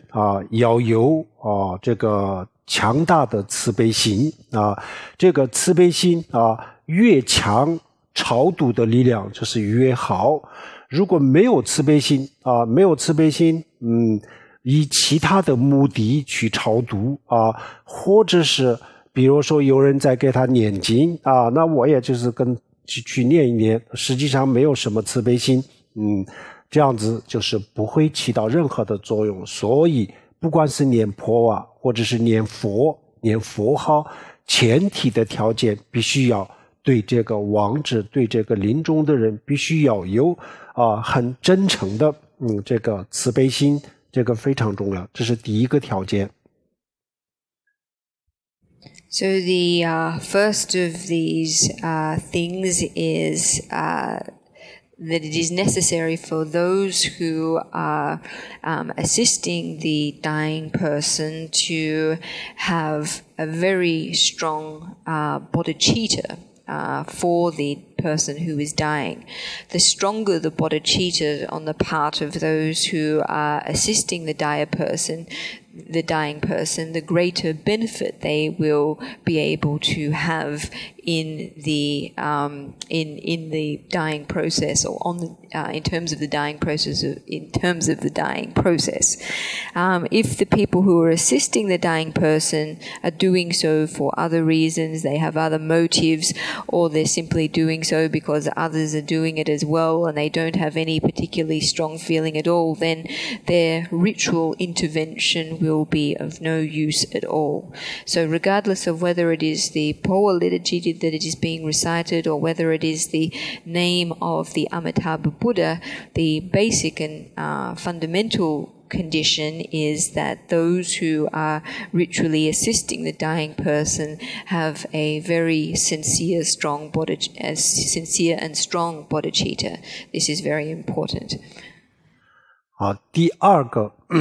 非常关键的是，不管是念婆瓦或者是念佛，从头到尾非常的专心非常的专心，非常的认真比如说念婆瓦的话，那这个婆瓦里面呢有很多观想的超度的人他自己要观想比如说头顶观想阿弥陀佛，然后有观想我们刚刚讲的这个中脉，然后有观想这个人的意识然后意识从这个头顶出去融入阿弥陀佛的心间等等，有很多的这样子的这个观想。每一个观想一定要清楚，越清楚越好，越专心越好，这是一个。另外一个，如果我们不是用婆就是用这个念佛。念佛呢，比如说汉传佛教的显宗的这个净土宗也有这个助念助念团、助念队。比如说我们有10个、20个这个居士这个不一定是出家人，如果是出家人当然更好，居士也可以。我们的师兄平时念佛念得比较虔诚的人，任何一个人这个时候都可以去帮他这个超度助念。那念的时候呢比如说我们念佛，那就是我们自己要观想阿弥陀佛，然后非常虔诚的祈祷阿弥陀佛来迎接这个临终的人。然后这样子的这个观想或者是祈祷，从头到尾都必须要清楚，必须要专注心这个时候不能散乱我们嘴巴在念佛，但是呢心里面胡思乱想，根本就没有去想到这个超度，那这样子任何作用都没有，所以这个很重要。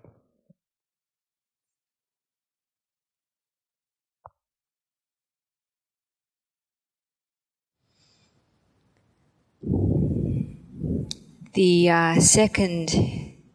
important thing for those who are ritually assisting the dying person to bear in mind is that from the beginning to the end of their ritual assistance, visualizations that go hand in hand with the chanting or recitation need to be attended to with a very focused mind and in a very sincere way. So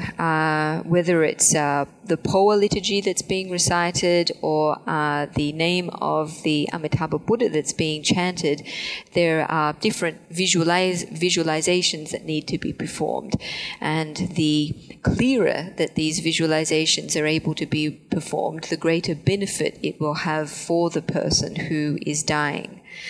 So, for example, in terms of Poa practice, we need to visualize Amitabha at the crown of our head. We need to visualize the central channel. We need to visualize the consciousness leaving the body and then mingling with Amitabha. So every single step of the Poa liturgy, each visualization step needs to be performed very clearly on the part of the person who is ritually assisting the dying person.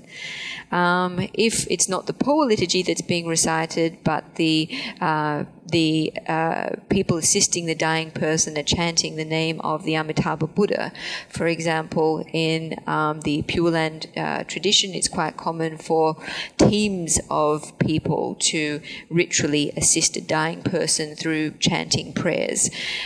This doesn't have to be monastics. It can be householders. It can be Dharma friends of the person who is dying, Dharma friends who are very devoted in their Pure Land practice are all qualified to assist a dying person in this way. So if they are chanting the name of the Buddha, it is important that firstly the Amitabha be visualized, and then that secondly that the people assisting the dying person very sincerely pray to Amitabha Buddha that he greet the dying person and be of assistance to the dying person. It's very important that our minds are focused, that we are chanting and visualizing with great concentration. We can't afford to have our minds wander during this time. So if we're chanting the name of the Amitabha Buddha, but our minds are somewhere else, then it will be of no use to the dying person. 好，第三个，就是我们不管念佛或者是念这个婆哇，那超度的人坚定不移的相信自己的这个超度的力量，或者是佛的名号的力量坚定不移的相信这个婆哇的力量，或者是佛的名号的力量，这个在这个超度的过程当中也起到很大的作用那这三个是必须要具备的条件。So the third important thing is that those who are ritually assisting the dying person need to have unwavering faith in the power of their action to be of benefit to the dying person. So regardless of whether it is the Poa liturgy or the reciting of the Amitabha Buddha's name, the people who are undertaking this ritual intervention need to have great faith in the power of the Buddha's name and the power of the Poa liturgy.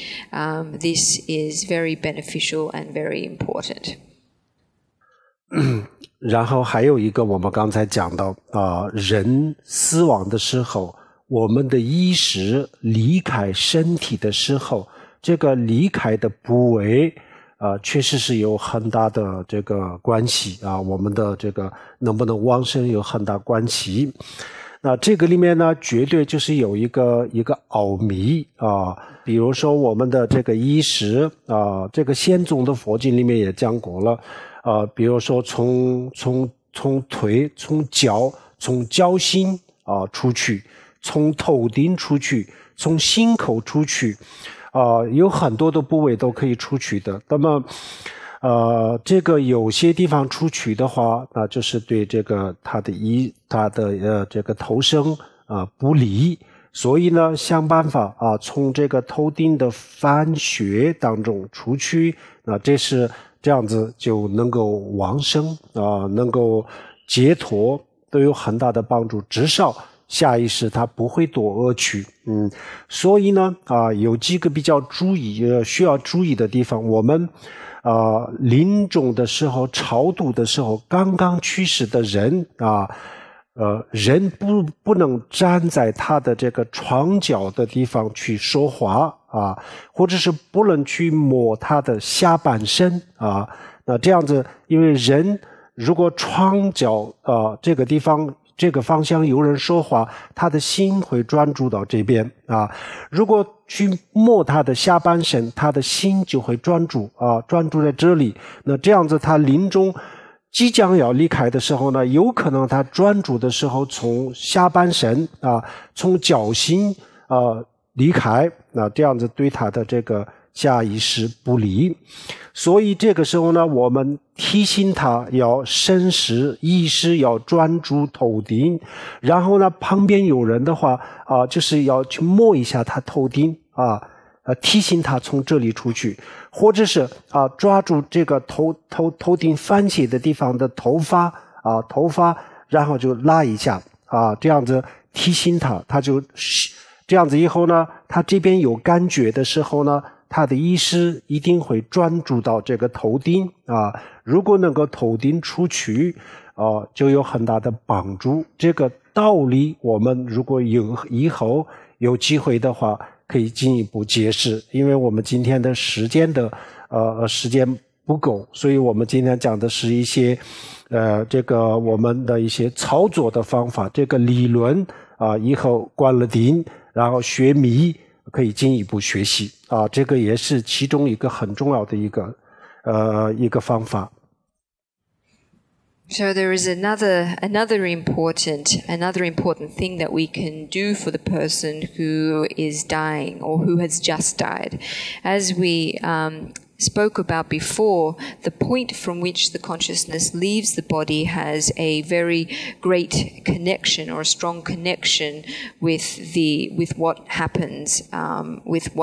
next. Indeed, this is something actually that's said in the sutra, in the sutric tradition too. There is if it is said if the consciousness leaves the body from the feet, or that it's said that it's possible for the consciousness to leave the body from many different places and many different orifices, including the feet, the crown of the head, and the mouth. There are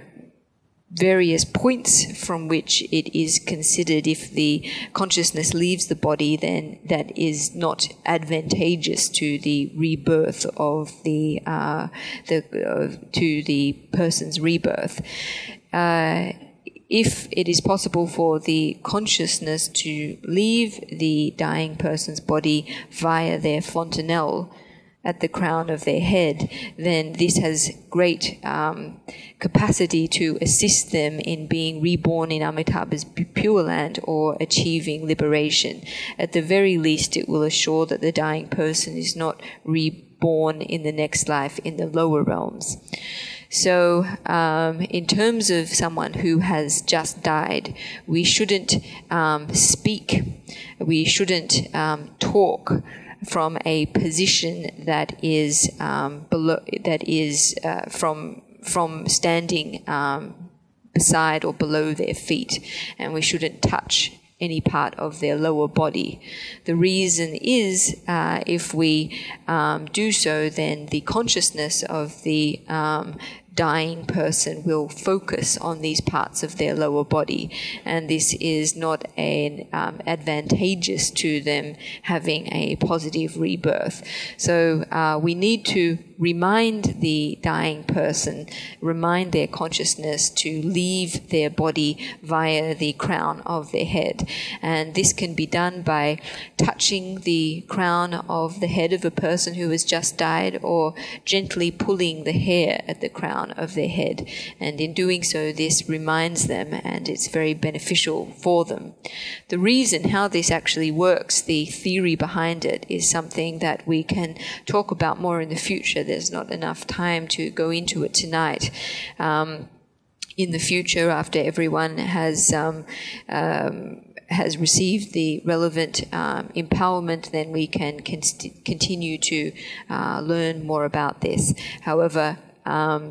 tonight we will only say this much about it, and this is one very beneficial thing that can be done to help someone who is dying. 还有一个比较容易的，大家都能做到的是不动佛的行咒，没这个比重就叫做不动佛的行咒啊。刚刚呢，这藏传佛教里面的一个咒啊，那这个咒啊，我们答应以后呢，就放在这个亡者的额头上，然后心口放在这个心口和额头上，然后再火葬或者是念这个不动佛的咒，然后呢就是加持水，用这个水洒在这个亡者的尸体，或者是用这个水洗澡再火葬还有就是用这个咒念这个咒，就这个加持沙子然后呢在这个沙子就是这个沙在这个这个亡者的身体那这些都能够让他不堕恶鬼不堕地狱，不堕这个旁生，能够往生，这些都是大家都能够做到的但是我们很多时候都会忽略了这些都是对一个亡者来说是非常有帮助希望大家重视这些那这些都如果我们把这些都做好了，那么对一个亡者来说，这个确实是对他是一个非常非常大的帮助非常大的帮助。我们比如说走了一个人，我们很多人会说一路走好一路走好但是我们说一路走好就会一路走好吗？这个不可能的，需要做一些事情做一些事情才会一路走好所以我们临终的时候就是最后的一个这个一个帮助，就是这些都非常有用的。希望大家把这些方法学好了学好了以后呢，到时候我们的身边经常都会有人这个是去世，那这个时候都用得上人走的时候呢，大家不要害怕，这就是一个生命的自然的规律。这个时候我们最重要的就是淡定，然后去帮助他们啊。首先是对他们的这个精神上的帮助是非常非常的重要。首先让他不要害怕，让他接受这个死亡，然后呢，让他这个给他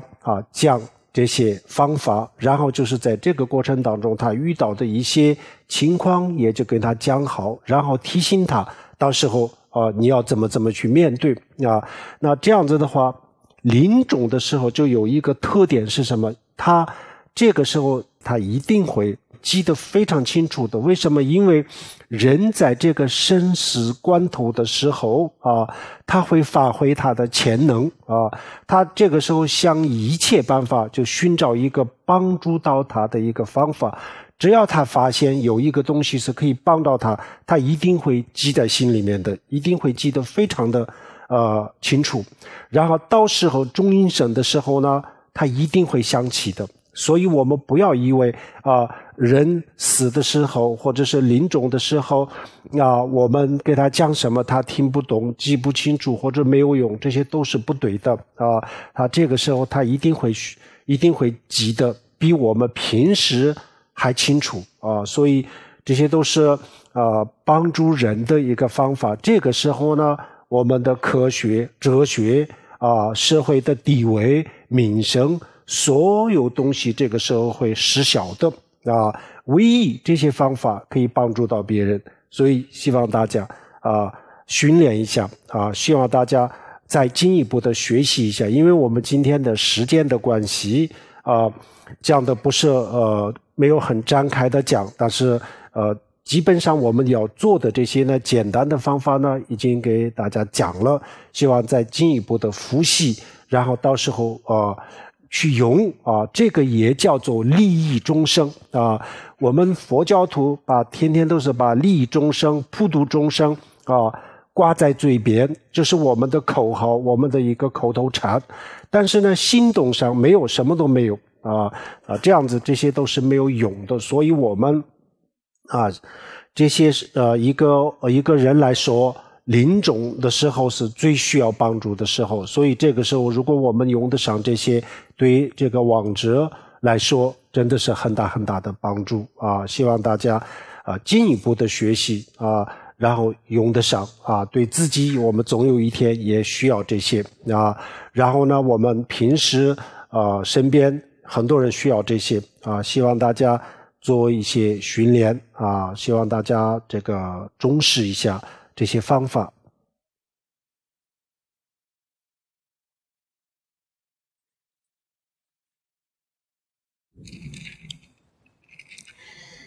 And there is another thing, something else that we can do, something that is very easy for us to do that will be of assistance to the dying person. And this involves the mantra of the Akshobhya Buddha, the Gangana mantra. We can print out this mantra and then place it on the forehead and on the heart of the dying person and then cremate them. Or otherwise we can recite the mantra in order to bless water, and then this water can be sprinkled on the body of the deceased person, or it can be used to bathe the deceased person and then they can be cremated. Or otherwise we can chant this mantra and in order to bless sand and then sprinkle this on the body of the deceased person. And in doing so this is able to prevent the deceased person from descending to the lower realms in their next rebirth. So this is something that everyone is able to do. These methods are things that everyone is able to do. However, in many situations we neglect to do so. However, they are of great benefit to a dying person. If we're able to apply all of these methods, it really will be of great help to someone who is dying. Often when someone dies, we wish, we say, we wish that the dying person pass well, die well. We make this wish or prayer for them. However, we really need to do actual things in order to help them to pass well. Simply wishing that they pass well is not useful. So these methods that we have talked about tonight are of great benefit, and I hope that everyone can learn these methods, gain familiarity with these methods so that they can apply them when people in our midst are dying. The most important thing is that we shouldn't have fear. Death is a natural process, so in terms of someone who is dying, the first thing we can do to help them is help them psychologically. That is, we should instruct them not to be fearful, not to be scared. We should urge them to accept death. And then after this, we can then tell them about methods, about how they can go about dying, what will happen, and what they should do to face each stage that they will encounter. And if we give them this advice at the time of their death, then they will remember it very, very clearly. At the time of death, certain latent potentials of the mind become manifest. And so long as something will be of benefit to the dying person, then they will certainly remember it in the intermediate state. So we shouldn't think that giving advice to someone who is dying, they won't remember it or they won't understand it properly. In actual fact, they will remember it more clearly and better than they would during their ordinary lifetime.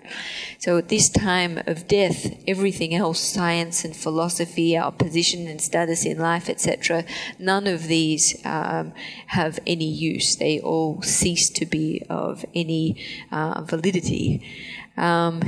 Tonight, because of time constraints, we haven't had a time to go into everything extensively. However, we have probably covered the basics. And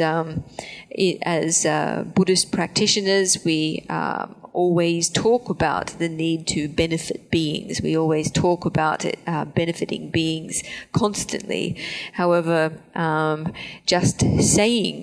talking about benefiting beings is not of any use. We actually need to do things to help other beings. And the time of death is when others are in greatest need of our help. So I hope that everyone is able to learn about, familiarize themselves with, and regard with great importance the methods that we have talked about tonight.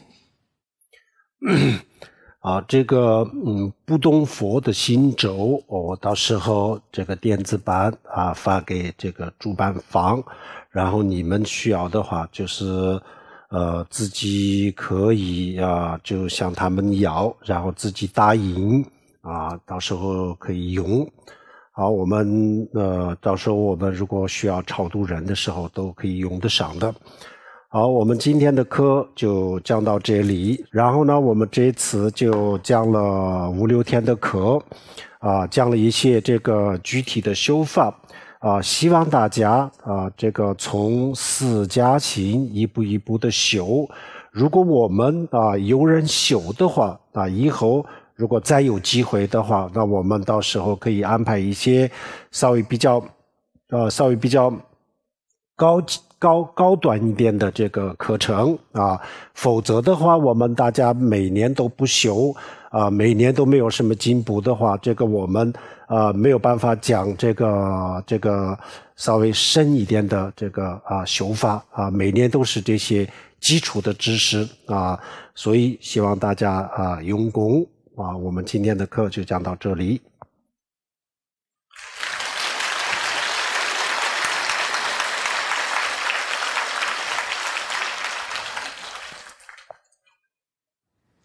The Akshobhya mantra that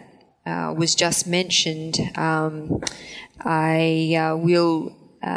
find an electronic version and send it to the organizer of these teachings, and everyone can get in contact with the organizer and then print out this mantra and use it to assist people people who are dying. This is the end of tonight's teaching. We've got about 10 minutes now for a few questions. In actual fact, we've gone over time, but we will make time for a couple of questions. Over the past 5 or 6 evenings of teachings, I have introduced several different methods of practice, and I hope that everyone in particular does work on practice and begin with the preliminaries. If you all work on practice, are diligent in your practice, then it will be possible in the future to arrange for some more advanced teachings. However, if no one engages in practice, then in the future it's only possible to continue teaching on these kinds of foundational topics. So I hope very much that everyone is diligent in their practice. 好，我们最后做回向啊，我们这几天啊，这个大家听经闻法，那我们听经闻法的这个功德啊，比烧香拜佛等等啊，这些所有的功德当中啊，是最殊胜的功德。我们平时认为啊，我们去这个听经啊，讲经是一个学习，我们把它当做一个学习，但是我们没有把它，很多人没有把它当做一个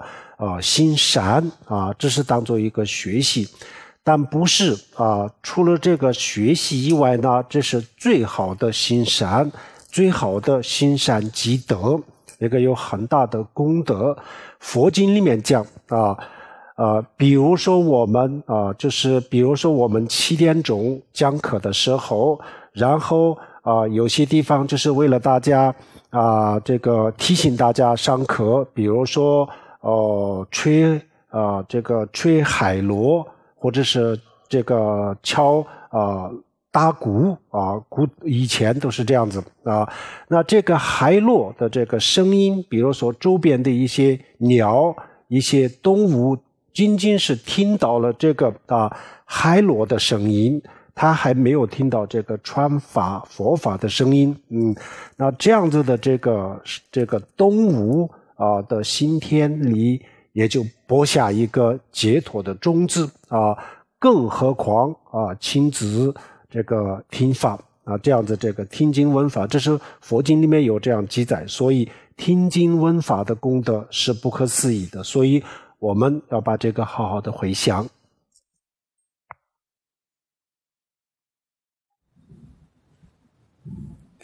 So we are going to end now with a dedication of merit. Having listened to these teachings over the past several days, we have generated a great deal of merit, and this merit is much greater, much more excellent than the merit that we gain through making incense offerings and the like. Generally, we regard listening to a teaching as only a form of study. We don't regard it as a form of positive and meritorious action. However, besides being a form of study, listening to a teaching is actually the best kind of positive action we can engage in, and it is generative of great merit. In the scriptures, in fact, it's said that if, for a 7 o'clock teaching, in order to remind students to attend the class, a conch is blown or a drum is beaten, then just the sound of the conch being blown or the drum being beaten heard by birds and animals is able to sow a seed of liberation in their mind stream. So just hearing the sound of these instruments, not even the sound of the Dharma teaching, is able to do this. So the merit, therefore, that we gain by attending an actual teaching is inconceivable. So it's important that we share this merit properly. 好，我们把我们的这个功德分享给天下所有的众生，愿我们的功德能让天下所有的众生健康长寿、幸福快乐，很快就能够超越生死轮回，以这样子的心愿来回向。So in dedicating our merit, we share it with all beings with the aspiration that on the strength of our merit, they may achieve healthiness, long life, happiness, and very rapidly transcend the sufferings of cyclic existence. Sonam de tam cha zam ba nya to ne ni be da nam ban she ye ga nan je wa long zhe ba zhe bin zo lin zhou a zhou re xiao jiang hua re hua wu jie de juan ba gen de zang bo de yang de shen de da gen ji ji ze da lo ge wan da da dam zhe rab de wo di song sha bi jia wa dam zhe